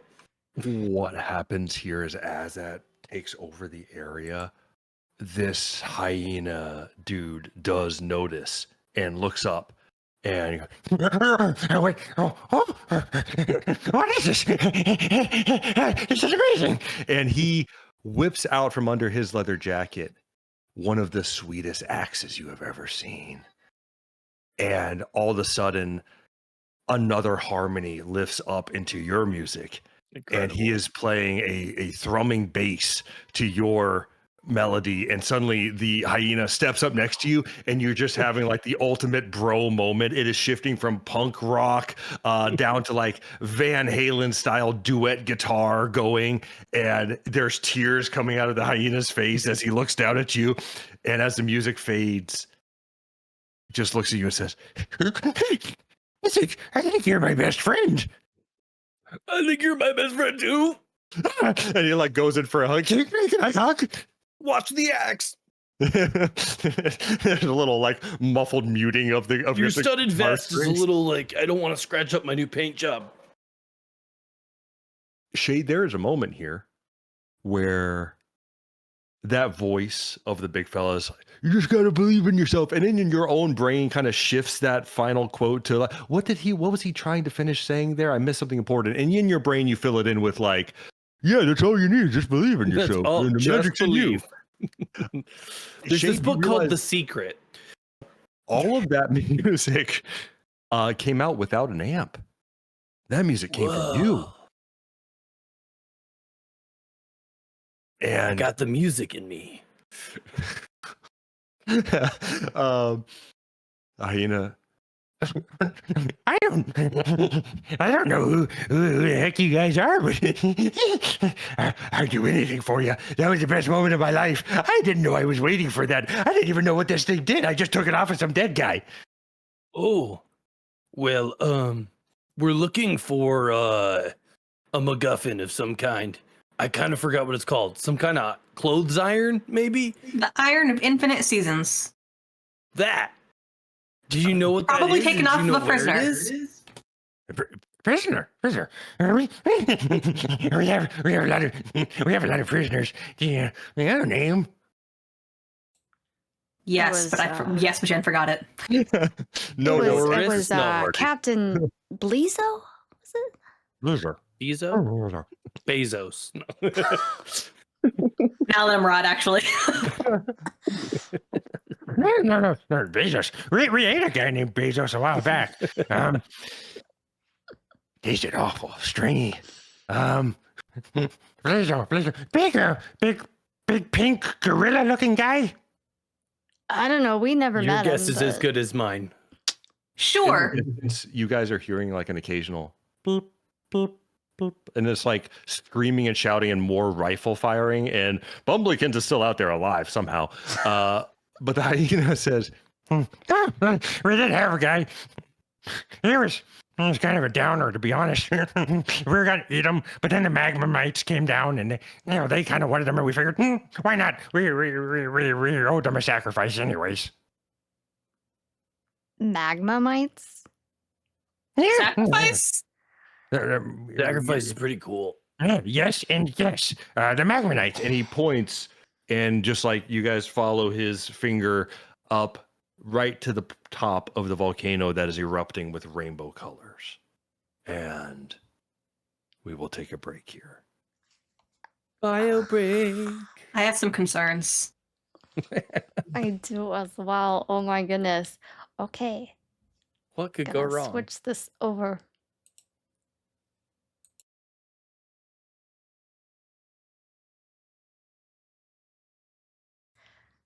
All right, y'all. We are back. And let us Yay. find out what our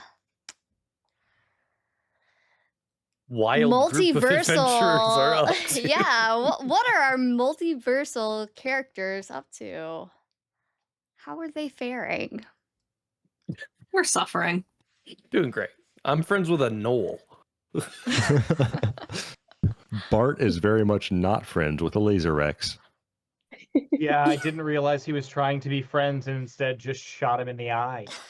Look, dogs sniff each other's butts. Laser Rexes shoot lasers at you. And wizards shoot crossbow. Wait. I cast non-magic missile. So, your wonderful party here finds yourselves on the slopes of what is known, or what has been dubbed, Gargling Gary. I apologize. That is a U on my own handwriting. That is Gurgling Gary. Gurgling Gary the volcano.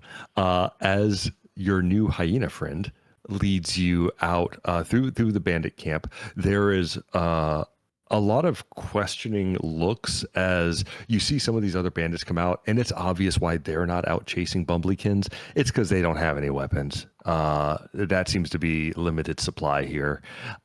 And they're all looking at the hyena and just, they're cool, don't worry about it.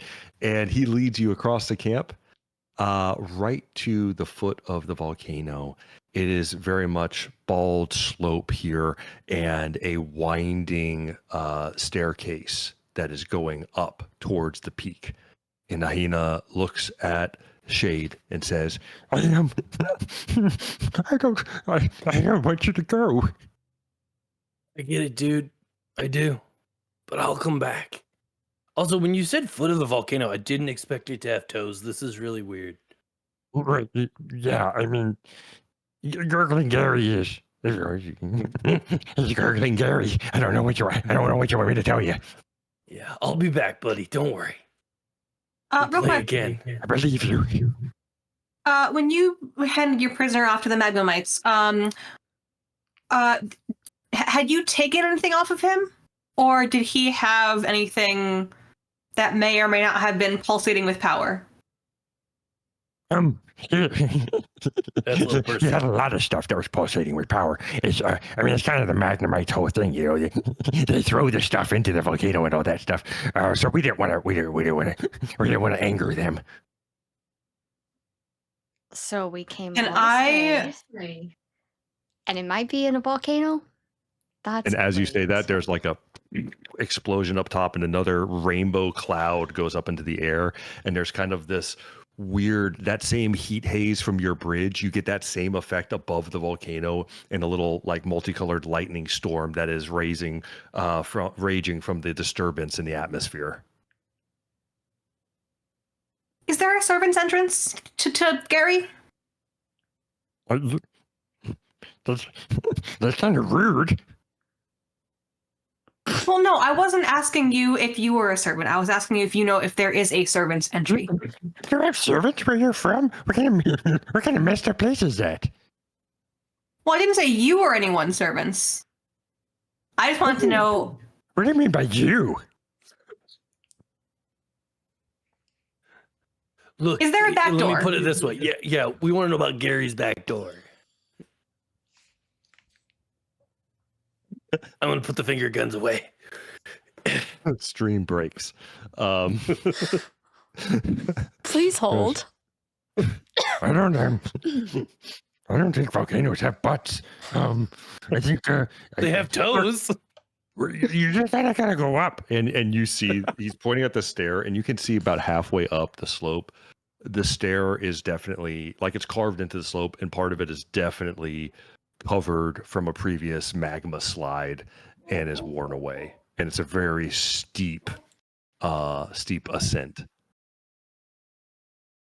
You know, a shortcut? Yeah. You don't go. Does it... Hear me out. Giant trebuchet. Oh. No. Oh, we have a cannon, though. That'll do. Does it shoot people? Or sorry, does it shoot people out of it, I should say? Shoots people. We love firing it at people. Okay, Sea of Thieves.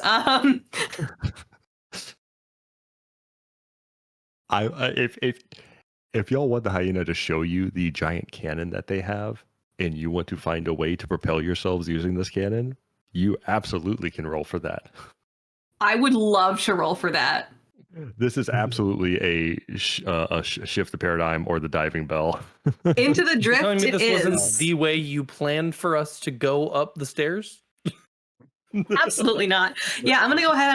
I'm gonna use Into the Drift because this is definitely a little bit out there. It is also, this is going to be, I would almost say nearly impossible, but this is the wonderful, wild, weird. This is very challenging. All right, so we're going up from a D8 to a D10. And you know what I'm going to do just for funsies, because I think it's a fun mechanic? I'm going to lay it on the line. Ooh, boy. So you select the amount of dice that you're rolling in total and roll them all together. Do they all have to be the same kind of die? Yes. Yeah, Okay. because you're doing one attribute check effectively, but you're, instead of like, add, it's, Right. I think 4 dice might statistically get me closest, depending. Yes. So, math brain. The average of a D10 is 5.5. 5.5 times 3 is, in fact, 17.5. We're going to go for it. 3 dice. Exactly. Oh, That's a sweet much boy. smarter way to do that than how I did it in the last game. I just grabbed as many How many D10s as can I owned. Yeah. You were playing Exalted in the last time. You either go Shadow with run. math or with your heart. Sometimes So, that's the same thing.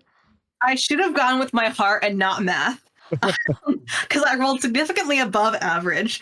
That's a 23. Oh, Oh, no. no. So That here's is I the rolled a an 8, a 10, and a catastrophic 5. failure. Nothing we bad have could this, happen. we have this like montage of you explaining this idea of the hyena getting more animated and excited about the idea and then calling over more and more bandits. And one of them is this like really old but still jacked orc, and she says, I have been waiting my whole life for an engineering project such as this. This is incredible, but we have to do it while the general is out, because he wouldn't be happy about us using the cannon. So let's go. And there is a montage of them scrapping together with blow torches. One of these bandits is a very odd looking creature, and all you really get from them is steaming spit that they use to weld one of these pieces together. And they get this very diving bell-esque sphere fashioned, and there's like the seats from a passenger jet are bolted inside in a circle. And the old orc says, all right, it's ready to go. Everyone aboard. And because of your catastrophic failure, I think you all go in. Yep, I'm right on in. Okay. The old jacked orc and a few others come and roll it. And someone goes up to a little panel that's sticking out of the ground, just kind of in the middle, in the most obvious and inconvenient place. There's this little podium, and they press this big red button, and the ground shifts, and up comes this massive carnival-esque cannon. And as it's raising, they roll the ball. There is no gyroscopic stability here. You are all just kind of going upside down in this thing. And the orc looks at the hyena, who is just sobbing, and says, I know. I know, Benjamin. This is the greatest day of our lives. You need to commit this to memory. Might be the last day of ours, but all right. Does anyone want to do a roll for the immediate future before this cannon goes off? I think at I think this we have point, our consequences. I think at this point, this might be a time to use some actual magic and try and create pockets of air cushions inside of here, almost like effectively making an airbag. A bag of air, yes. Go ahead and give me that. I cast bag of air. Now, here's the question: is this difficult or normal for me? Because of the catastrophic failure, I'm going to actually I'm going to do this a nearly impossible. So that for what is means about to happen. that it's a D20. Yes. What could go wrong? Absolutely nothing. This is perfect. Here we Well, go. we don't have health points, so it's fine, right? So that's a 4. Oh, you can't. Okay, it's not going to focus fast enough. That's a 4 to start. Plus a 3 is 7. This is not a good sign. Getting worse. You rolled a 20, didn't you? I rolled an 11. Wait, No. you were already Yeah. at 7, right? Yeah. Holy crap. Wait, Like- do you have a mercy? That's not supposed to work. So, y'all, for everyone watching, I am Iconic. trying so hard to kill these people. Yeah. It was a 4, a 3, and then 11.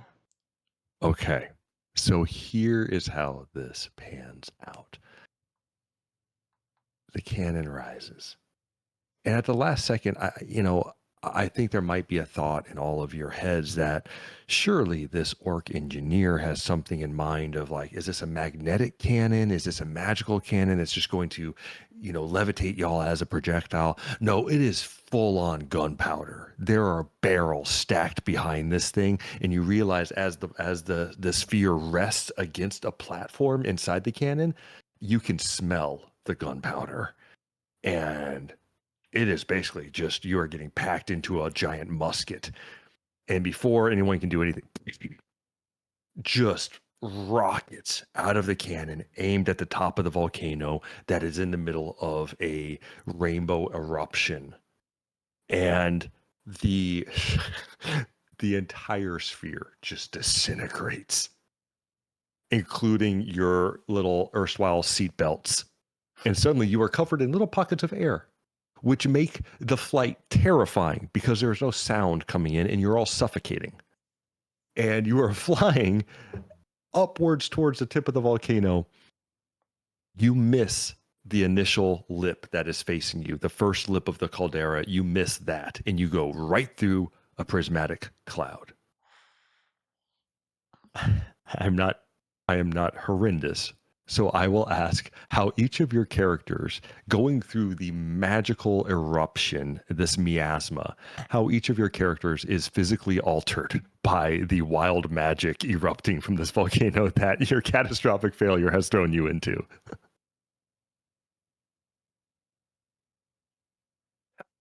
How disfigured are we? I'm going to leave this up to you. Although I will say, for the two who were directly involved in this, Bart, your beard is gone. But No. so too are the aches and pains. And something clicks in your neck, and you are 45 years younger. Do the robes Damn. fit better or worse? 45 years earlier, Bart was, in fact, extremely athletic because wizarding was not his job most of the time. It was picking up giant tomes and reshelving them in the infinite library. So just the robes are now like fully muscled Ripped. out as, yeah, and just, baby-faced and beardless and just, oh, well, We have a swole it's for a good week. Yeah. Marina.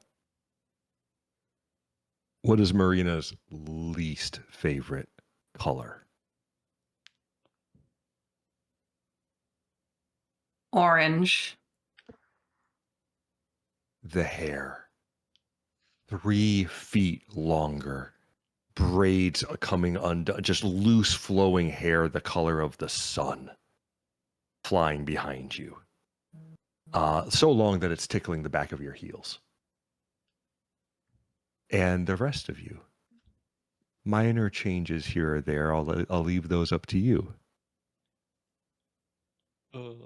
I think it's just embarrassing for Evan because just his costume's gone, and he's just in like a polo and khakis all of a sudden. You look like Rusty Venture right now. Yeah, exactly.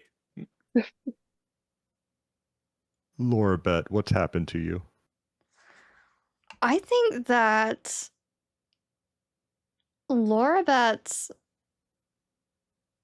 fingernails are long and painted, like manicured, and she never, ever does that.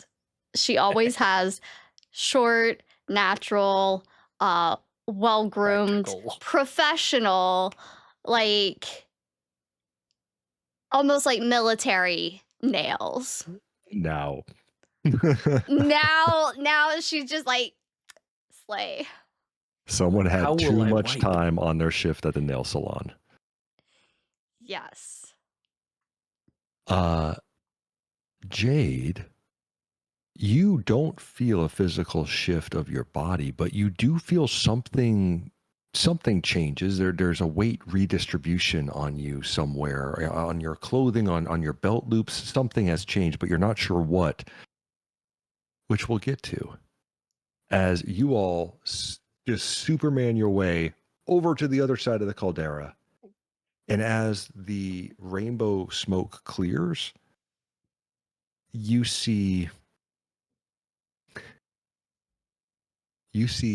the caldera of the volcano filled with bubbling rainbow colored magma, smoke billowing, and what looks like hundreds of people in very bright attire all around the rim of this thing. And now that you're up close, there is a layer within the caldera of what looks like beach houses, all stilted on the inside of the volcanic lip.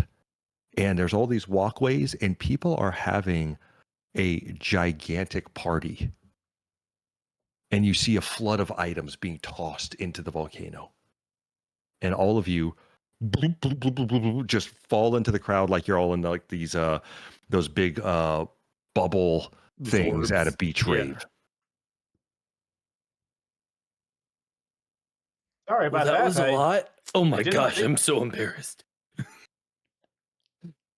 You're embarrassed. I've got 45 more years added to my life.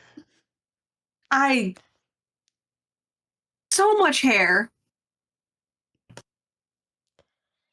Yeah, this Jade. is fine. Like, doesn't it?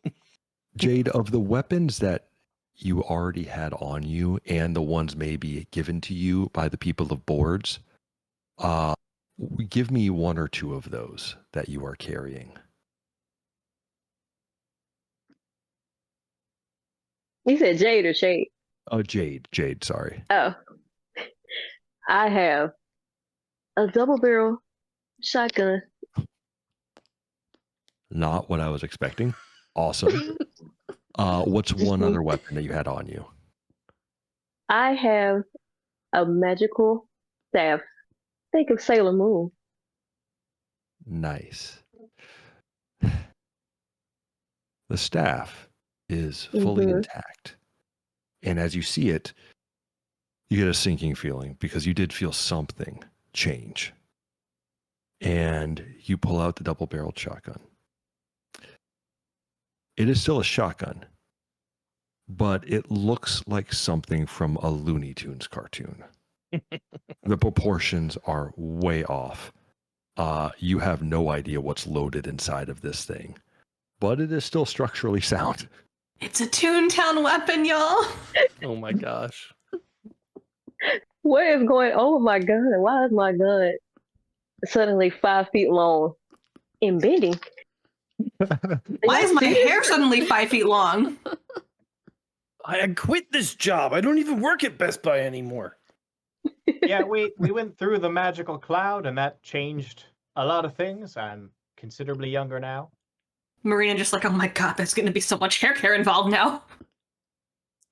It's not I'm magic. just It's not just even a think I'm strange cool anymore. phenomena. It's fine. It's fine. A strange phenomenon make my hair change color and grow by like 3 feet. I mean, I could braid your Yes. hair if you want me to. Yes, My please. guitar is acoustic. I was going to say, I didn't want to be that mean, but I was going to describe Evan's axe as a ukulele now. It would have been very funny if it just turned into a triangle. A cowbell. Oh, God. Yeah, how am I supposed to manage all this?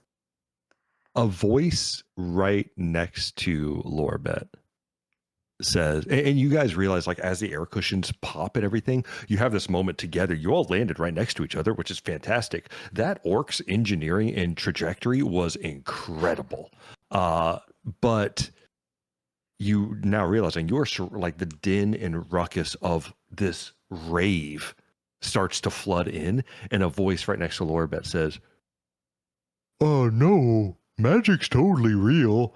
And kind of turns, and you see this big Komodo dragon looking fellow, just about as swole as Bart. Like maybe there's a little look of understanding, the dude bro knowledge here.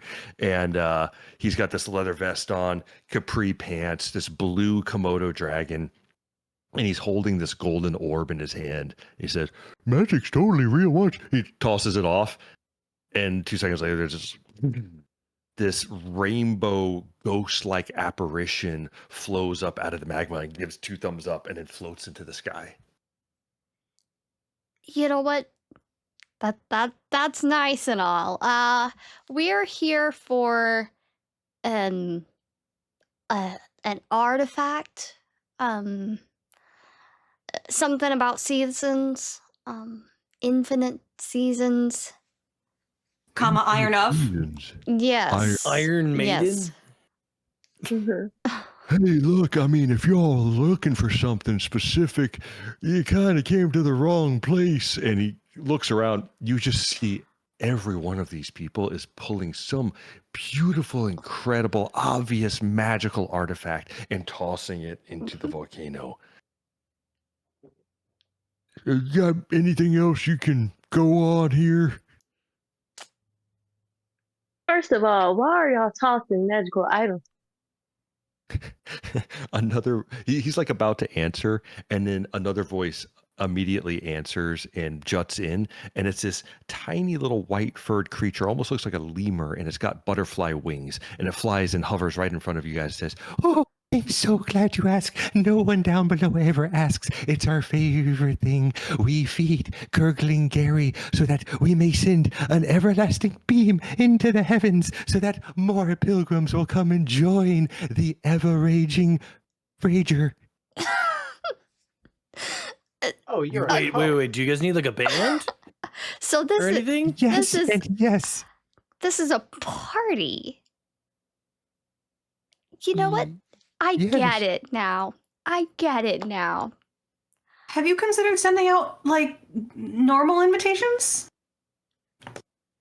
but this little fellow just like looks around, raises two arms very slowly. Oh, what is your definition of normal? Write it down, throw it at people, but, like, nicely? You know how to write? Yes. I don't Look, believe you. if you... Okay, hold on. If you can find me Captain Blizzo? That was the name, right? If you can find me a guy named Captain Blizzo, or, preferably or, the Iron of Infinite Seasons,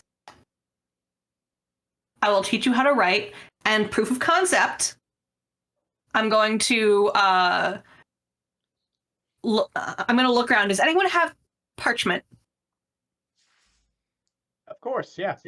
1 second. Reaches into the saddlebag and, grabs out some sheafs of vellum and a quill and inkwell.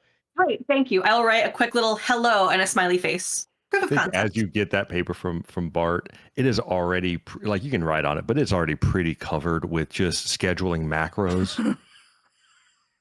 That's fine. You still use I'll paper? The sound of 1,000 rolling eyes 10 miles away in the jungle. You write down. I'll find like a little blank piece and write the hello and a smiling face on it. Proof of concept. Can you look? I'm going to take your word for it. That's how that works. Can you write my name for me? I've never seen it before. That depends. What's your name? Blizzo. No, I'm just kidding. My name's Tinny Bin, but write it down and I'll get Blizzo for you. Do I get the feeling that this person is telling the truth, or is this person just messing with me? I say person loosely.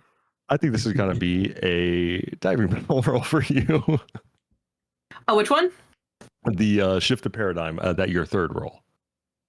All right. Any kind of difficulty? This is normal. Okay. Let's do it. It's a 5, a 2 for a 7, a 4 for an 11, and a 6 for a 17 that I think I'll keep. What the heck with the 17s? Okay. Tinny Bin says, I think you get the read that they are being very, very earnest. They are ignoring everything else that's happening right now, that this background noise of this rave happening. They don't seem to have any magical artifacts on them. They are just focused on you. They are very excited about seeing their name written down.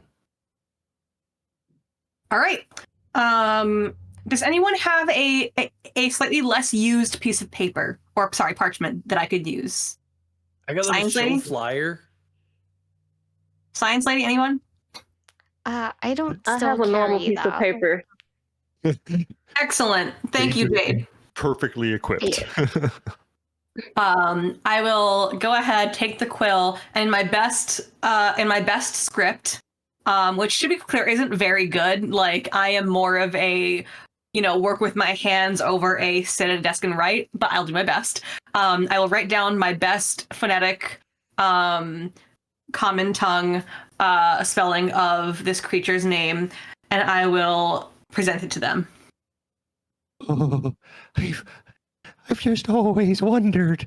And they take one look at it, fold it up incredibly quickly into a paper airplane, and throw it into the volcano.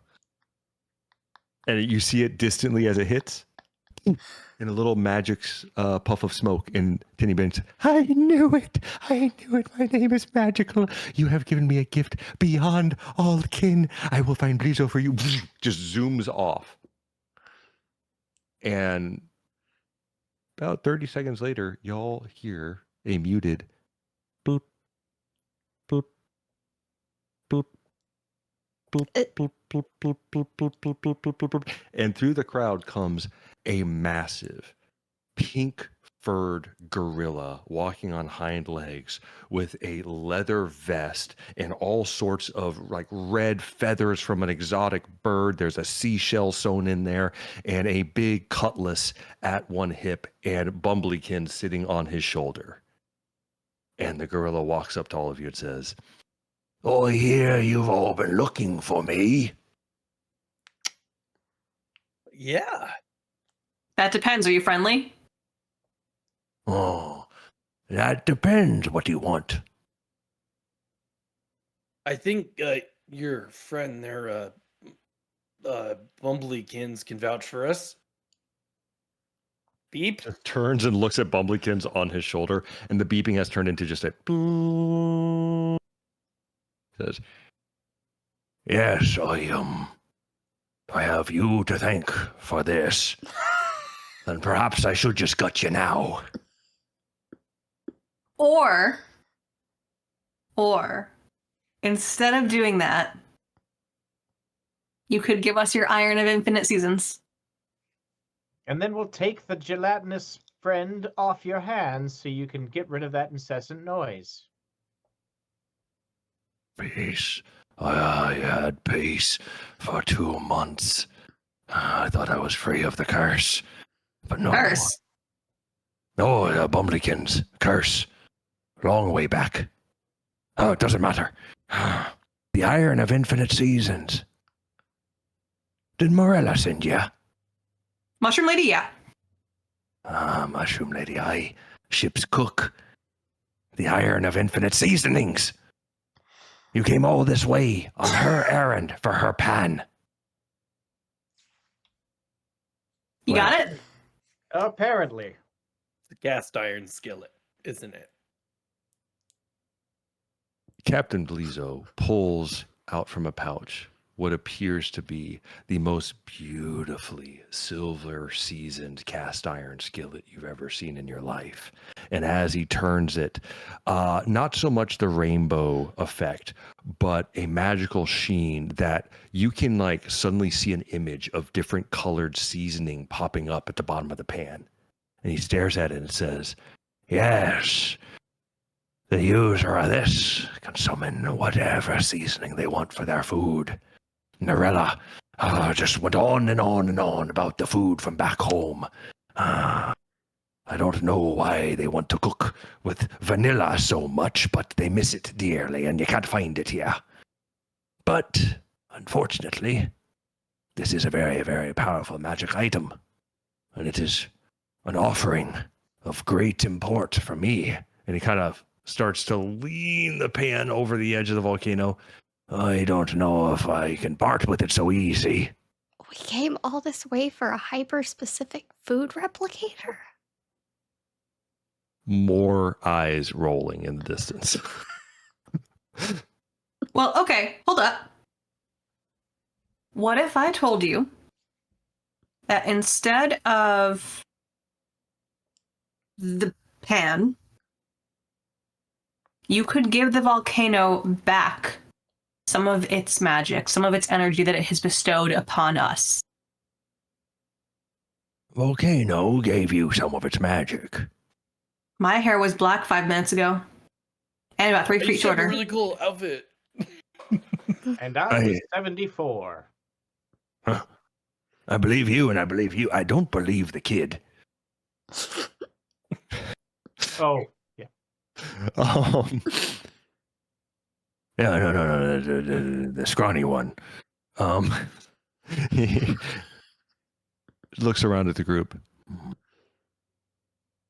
Might there be a warrior amongst you? Haven't had a good fight in a while. I point look at at Bart. the person with a gun and a magic stick. And Bart, shakes his head and just goes, "It wouldn't be fair." I look over at Jade. Yeah, But I think Jade. She looks like she can handle herself. But Jade said, I mean, I can. I am the Was weapon. the I really need the gun. The gun is just for show. He points the pan at you. Again, a cast iron skillet. And says, Interesting indeed. Look, I myself had enough of the pirating life. I kind of got burnt out, always chasing after prizes and always being chased after by the authorities. It got tiring. And these fellas, these blokes are grand. They just party all day, and all they want to do is throw magic stuff into the volcano. I mean, this is the life for me, but I do miss the bloodletting. So, you give me a good fight, I'll give you the skillet.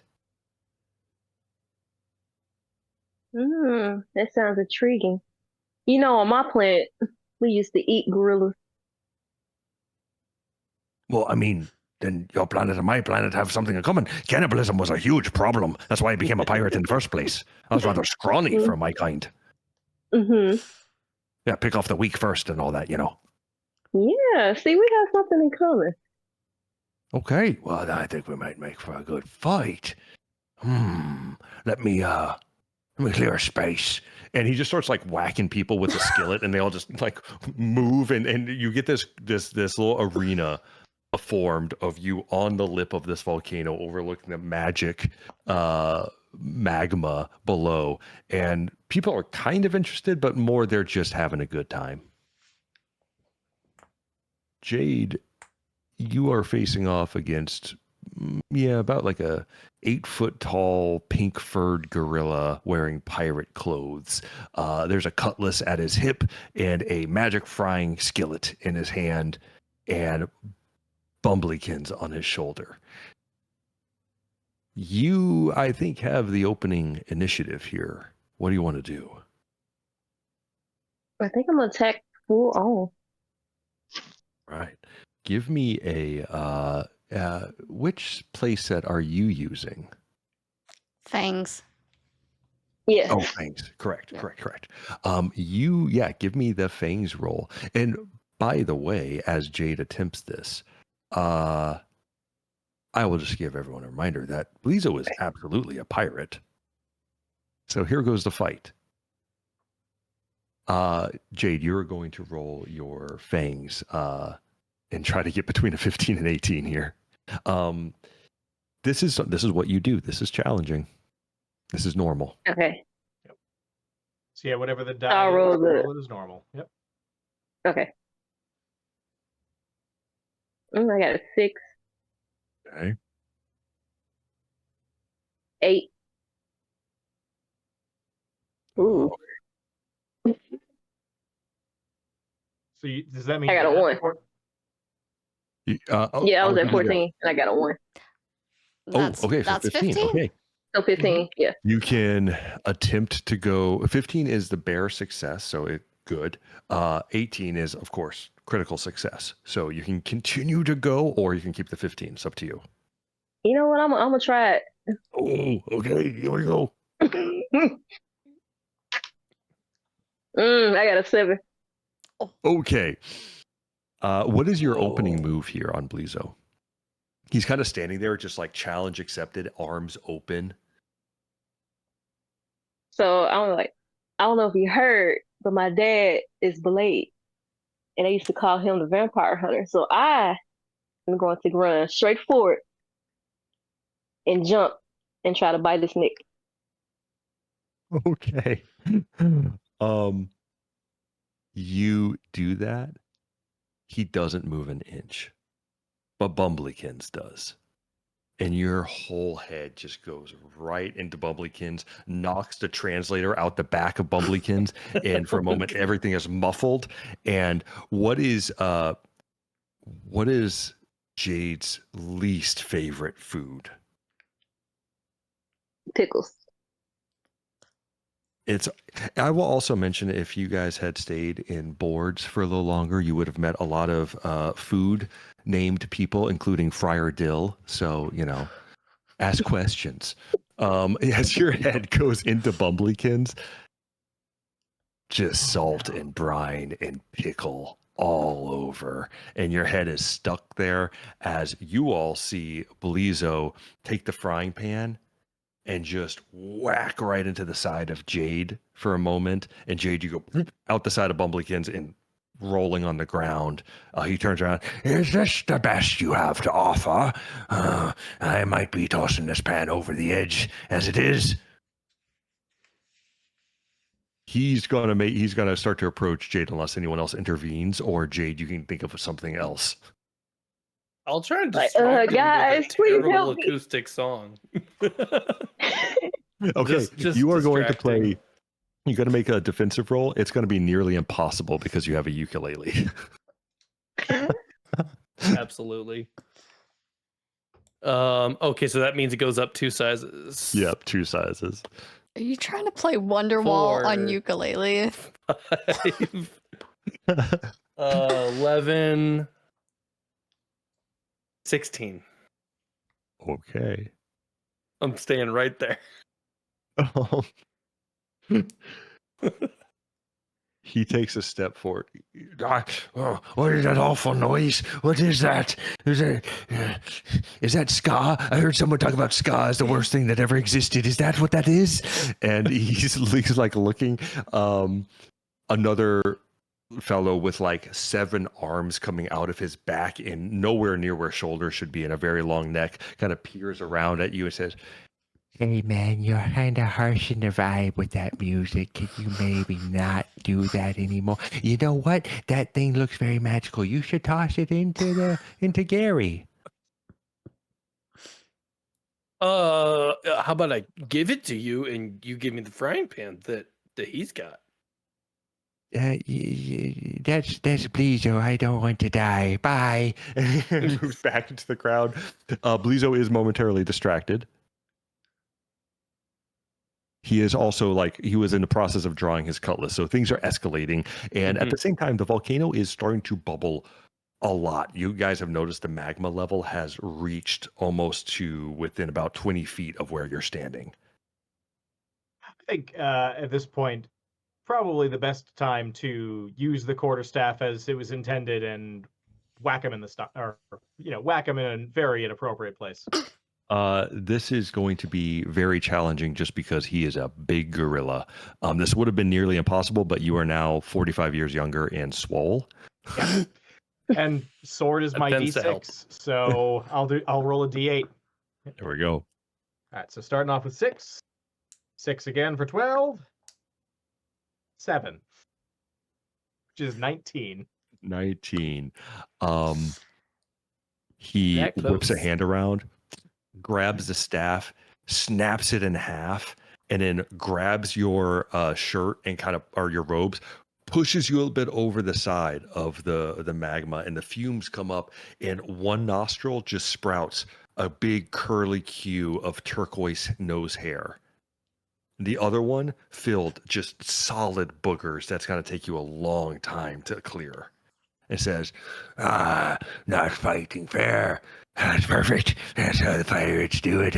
I could have had you on my crew, but, just thinking about it, it's just, no. It's like going back to the office and the politics of it. Oh my gosh, just people whining all the time. He's now still kind of distracted, but about to kill Bart. Is there anything on him that looks sentimental or precious to him? Up to and including the cutlass. Also, I There- do want to remind y'all that that failure does earn you a mercy. It does earn you a mercy, yes. And I don't know if this has been applicable yet, but there is a rule on D10s. In case anyone rolls a Yes. 0 on a D10, you can interpret that as 0 or 10, just so we have that clear. Oh, shit, I forgot about that. I did roll. Did you roll a 0? I rolled a 0 for the cannon. Yeah, That it's the is my ace fault. rule. Yeah. That's okay. That's okay. I forgot about that. That's okay. The magma has now reached. People are getting to a fever pitch here in the background. Like you guys are all focused on this fight. Blizzo doesn't seem to really be into what they're doing. He just likes the vibe, so he's ignoring it. But everyone else is getting fever pitched here, and that magma is starting to bubble up to the bottom of the stilts of some of these houses, and it's not burning them, but odd stuff is happening. Some of those stilts are turning into weird plants and fungus and things. Stuff is shifting in a wild magic way here. You can make me a man, you've been doing a lot of these shift the paradigm roll here because you're trying to look for something. This is not necessarily defensive or offensive. You're trying to discover something here. All right, let's see what happens. Any challenging modifiers? I'm going to make this very challenging as, again, we're kind of under pressure here and things are rising very quickly. All right, we go up from a D8 to a D10 and we see what happens. A 9. A 6. 15. And I'll give you this opportunity. If you'd like to use a mercy to take away that 6 and then get a better approach, you can. Yeah, I'm going to use a mercy to kill that 6 and try again. Okay. And we're going to see what happens. So we're back at a 9. We're at a 5 for a 14. Screw it. Okay.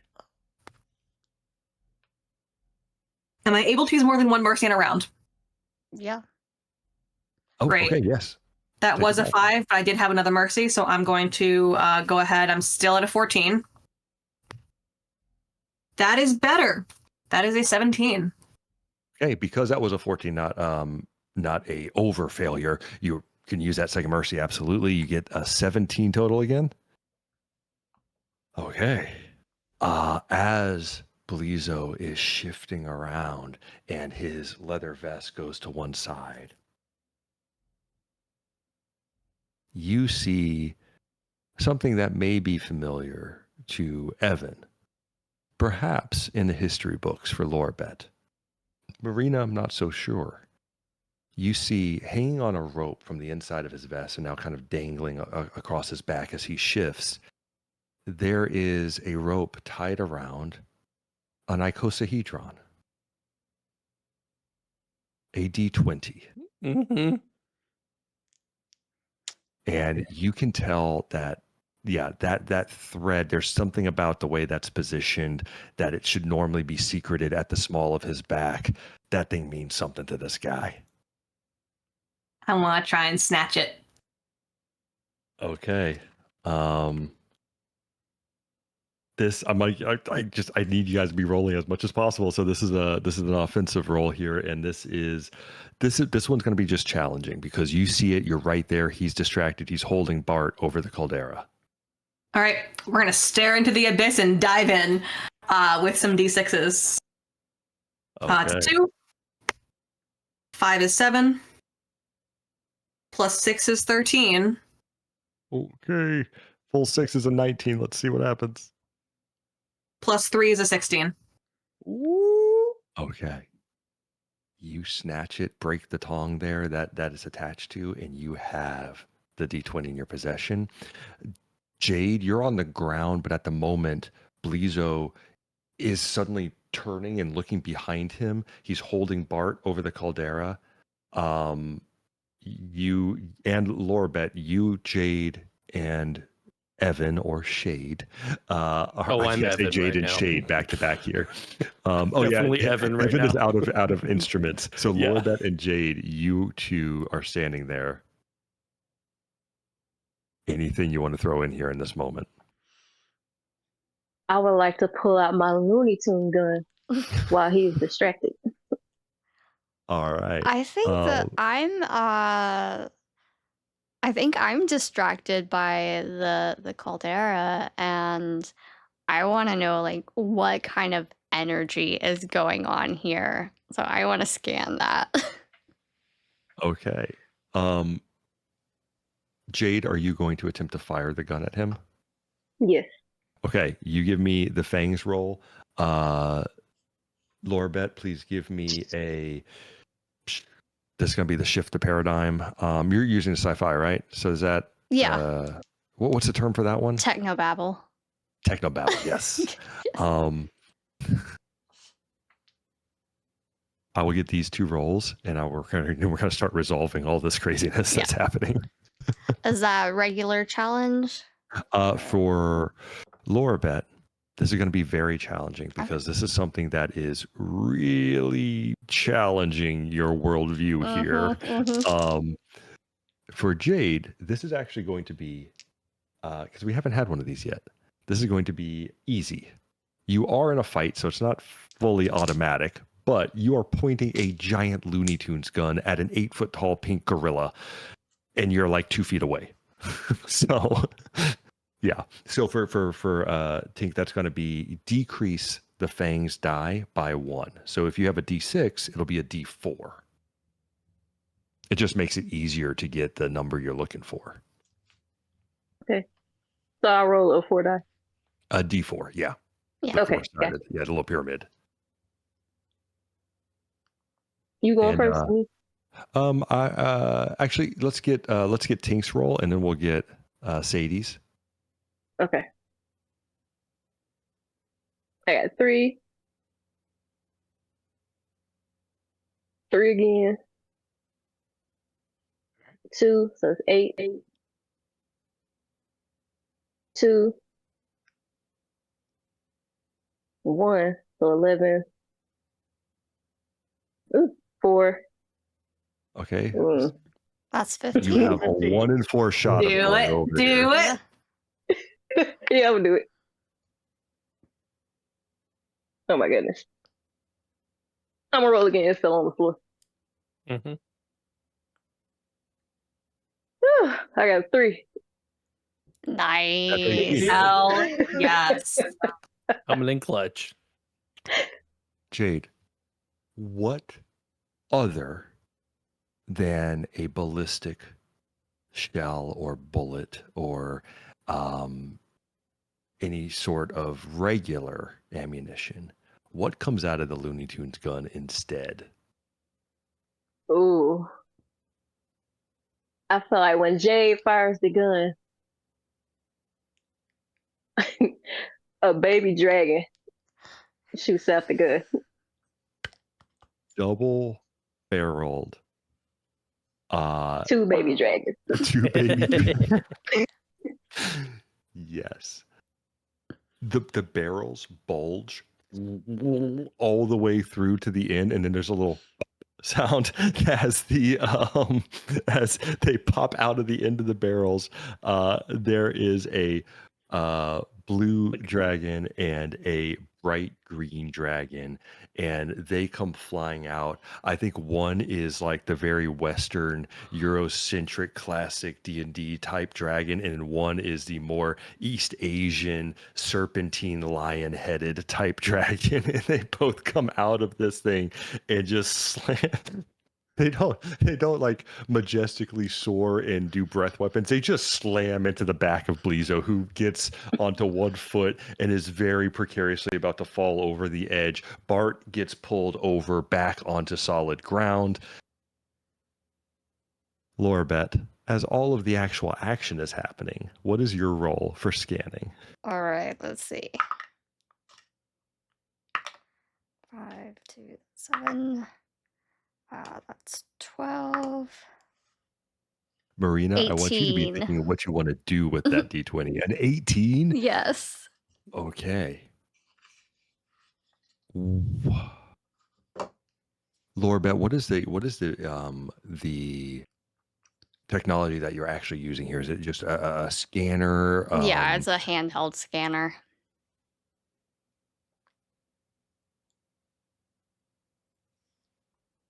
Laurebet, you have been so focused for so long on your career and your studies and your research, and you are so close to breakthrough, and you have given up so much for that. What was, before all of that, what was the food that brought you back home, that brought you to coziness, that brought you to comfort and belonging? A simple Campbell's chicken noodle soup. It's still in business, and it's the plain recipe. No extra veggies or anything. Just the plain recipe. Campbell's Same went the can design way and everything.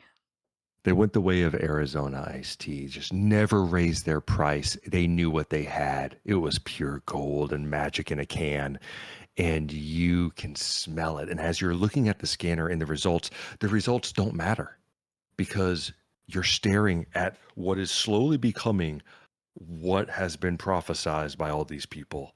A rainbow laser beam Bifrost bridge shooting into the atmosphere is slowly forming. And in it, you see the image of that chicken soup. And you know there is a connection there. You hate to admit this, but you know there's a connection between magic and that food that will bring you home. Aw, Marina. damn it. Marina, you have Blizo's D20 in your hand. He is about to stumble off. And of course, please, I don't want anyone waiting in the wings. If there's something you want to do, jump in as well. Marina, what do you do with that D20? Oh, Marina, I am so sorry. You are muted. How about now? There we go. Okay. I am going to like D20 in my hand, hold it right over this this caldera. Drop the man, drop the pan. Okay. How did you? Okay. And he's like somehow clenching, like leg muscles just like breaking out of his pirate pants here as he is clinching with that gorilla foot onto the lip and holding himself. How did you? Oh, wait, don't do it, please, please. My grandpapa gave me that. Great. Now, put my friend down. All right. And he releases Bart. Now, please Not in hand the my. lava. Yes, yeah. Now, please hand my friend the pan. The pan is now in his other foot, and he lifts that up, replaces his hand holding Bart to hold himself. He's very Sebulba-like here on the lip of this caldera, and hands the pan over to Bart. And he says, please, don't do it. And what are these darn lizards? And the dragons are just crawling all over him now and are like chewing on his fur. And he says, all right, but please, you're not really going to give it to Marilla, are you? She's the worst. They just want to cook with vanilla and salt. Do you know how boring her food is? I want to go home. Bart, you got the pan? Got the pan. Great. Here you go. Oh, thank you. And he gets fully out, just fully crouched, very gorilla-like over the D20. Oh, you almost... Had you dropped it, do you know what would have happened? You would have made a roll. Do you know how dangerous that is? A what? A roll. You would have rolled the dice. That's it? What do you mean? What kind of party of adventurers are you? I was just sailing. I didn't mean to come here. We I were used to work at a Best Buy. conscripted. They still have those. What's wrong with rolling You've been to a Best Buy. little thing? Oh, the Best Buy in Circuit City was, of course. Don't forget Radio Shack. Oh my god. Oh, no. We don't mention Radio Shack. It was horrible. Oh, it's a haunted look. Bart, you have a very powerful magic item in your hand.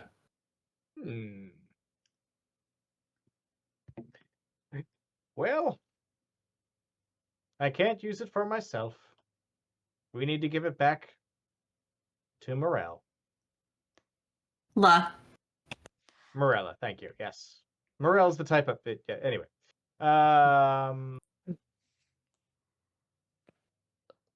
Well, thanks, Blizzo. Okay, But I kind of want to hit the. I kind of want to hit Blizzo with it. Okay, You put respect on Morella's name, but you can't get my name right. Do you mean to tell me you've been trekking through the whole jungle of Jubilee and up into the bandit camp and up to Gary's gurgling belly, whatever, and you couldn't get my name right the whole time? How did you even find me? we asked nicely. Oh, well, Your little curse people there are rather helped. polite around here. Unlike you, I should say. Well, I'm sorry. I had a run-in with a laser Rex the other day, and it put me in a bad mood. So you woke up on the wrong side of the bed several times. I shot that one. I think I like you now, actually. okay, we could give the little doodad to Morella, but you see that bridge up there? That is our There is ticket now full home. laser. Just up into the sky. I don't know how long that is going to last, so we might Wait, need so to we can get a just move skip? on. So we can just skip giving this to Marilla and just go home? Maybe. Laser says, did Marina promise to take you home? Yes. Yes. Oh, did she? I think Does so. anyone explicitly remember if Morella ever said anything about bringing you guys Nope. back home? No, technically she did say that it was that this thing was the only way we could get home. She never said she would. That's a good point. Oh, Marina was always one to twist her word. She means to bring home to you the cooking, home-style cooking, whatever it is that you desire to cook. Bring a sense of home. Well, See, I knew I would couldn't like- trust her. Oh, you were right not to trust her. Hey, Bart, throw it in the volcano. That's not fair. I was going to do it. You know, that's a good point. Hey, Bart, give the pan back to the man. And then we throw him in the volcano? Yeah. No. No, the pan. Oh, fine. I'll hand the pan back. We should. He whacked me in the head several times. Well, you shot dragons at my butt. Hey, Jade, can I have one of the dragons? They're actually really cute. Of course. It's like eel-like attached to his butt cheek, and he like pulls it out and like gives it over to you. Little guy. He waves a pan. Let me see here. Shade, what is the smell you get as he waves a pan around and it kind of passes in front of your face? It's the reduced result of like Pabst Blue Ribbon being poured on a bar floor like over and over and over again. So it's like almost caramelized. And only in the ways that it's been mixed with the sweat of people at a show does it really remind me of home. That is filling your nostrils. Bart, what fills yours? I think with Bart, it is just a simple lemongrass tea. Just, a taste of home, something he grows, just to be able to have fresh clippings and all that. And it's really refreshing after a good jog. Jade, what do you smell from the pan? I smell coconut oil and lingering blood. Took a turn, but okay. I mean, vampire. Marina, Salted fish. you are all getting whiffs of your favorite home cooked meal, the thing that brings you home. Laurebet, you have made this connection already. And Blizzo is kind of turning around, looking at you, like, sure, and he's about to toss the pan over the edge.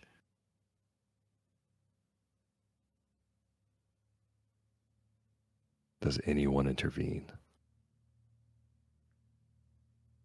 Nope. Nope. Nah, this lady lied to us by omission. Yep. All right. I want to go Tosses home. it.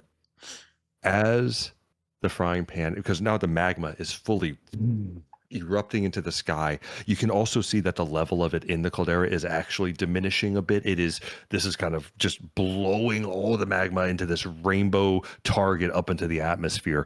For anyone outside of the atmosphere of the wonderful wild weird, there is this beam of rainbow going out into the stars. You each see a quick image in the rainbow of your home, the exact place you were just moments before Morella summoned you into the maelstrom. There is a doorway for each of you here.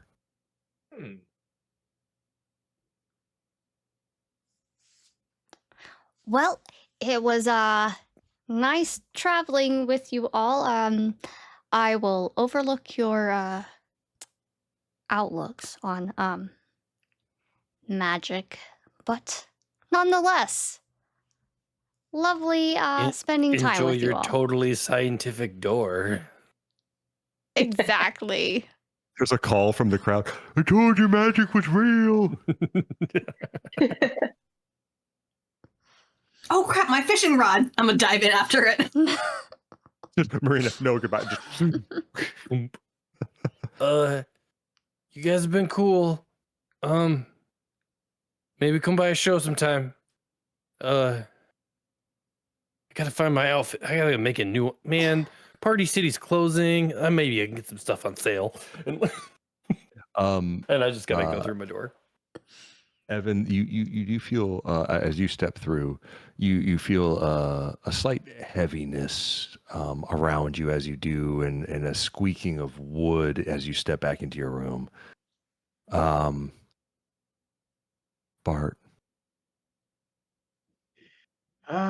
Let's see if this takes away my youth and puts me back to work, and just swan dives through. What was I suppose it is the image of whatever food and whatever sensations that Bart is holding in his head takes him back to either age. I think a comfortable middle ground of aging back to about 54. There we go. Yep. He's like Fully taking advantage of the situation. There's a smell of whey powder that then goes into lemongrass clippings, and it mixes, and you suddenly step out. well, it's not perfect, but I'll take it. Jade, when you step through your door, what do you step into? I step into my bedroom. I still stay with my dad. Mm-hmm. You hear a call from downstairs of, Jade, I've been calling forever. I need your help. I've run out of steaks. They're like, shut up, Dad. I've been on an adventure.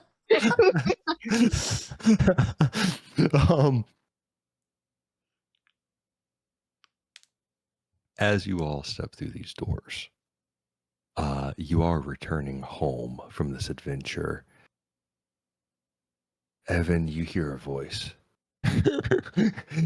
Man, I almost didn't make it. I ran full bell up that mountain.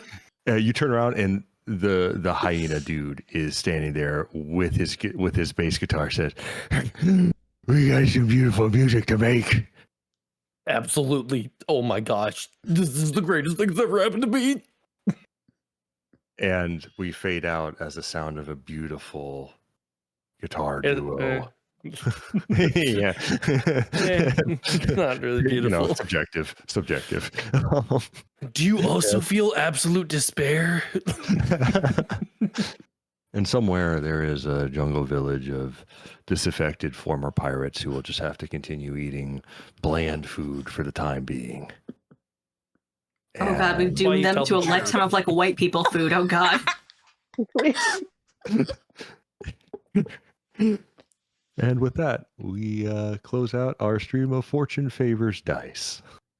All right. Thank you so Oh my much. gosh, that was amazing. Thank you all. And before we head out, want to let y'all know, go ahead and find Fortune Favors Dice on Backerkit. It is launching March 13th with Pocketopia 2025. And let's all go ahead and introduce yourselves again and tell the people where they can find you. I'll just go first again. I'm Yeah. Andrew Bowman, and you can find me on Blue Sky and TikTok at Andrew Bowman. Dylan Baird, you can find me at Bardic Geek at TikTok, Twitch, and Blue Sky mostly. Nick plays on, so you can find me as Beardy on Delightful Dungeon Diving is my handle. If you liked any of those voices, there's 120 of them on TikTok, so go crazy. I have been Jien. You can find me on various socials at JienBirb. That is JienBirb. I am most active on Blue Sky and Discord. So if you want me to do a performance, a produce, a project manage, or an overlay design, it starts with a P. The P is silent. Hit me up. Tink, where can we And find I'm you? Instagram, Threads, any social media really. And remember, I am not a D&D player, so please don't judge me on this game. Wonderful. You were great. We were absolutely honored to have you. I'm Sadie. You can find me all over the internet at Oakleaf Insignia. You can find Fortune Favors Dice on Backerkit launching March 13th. Bye, y'all.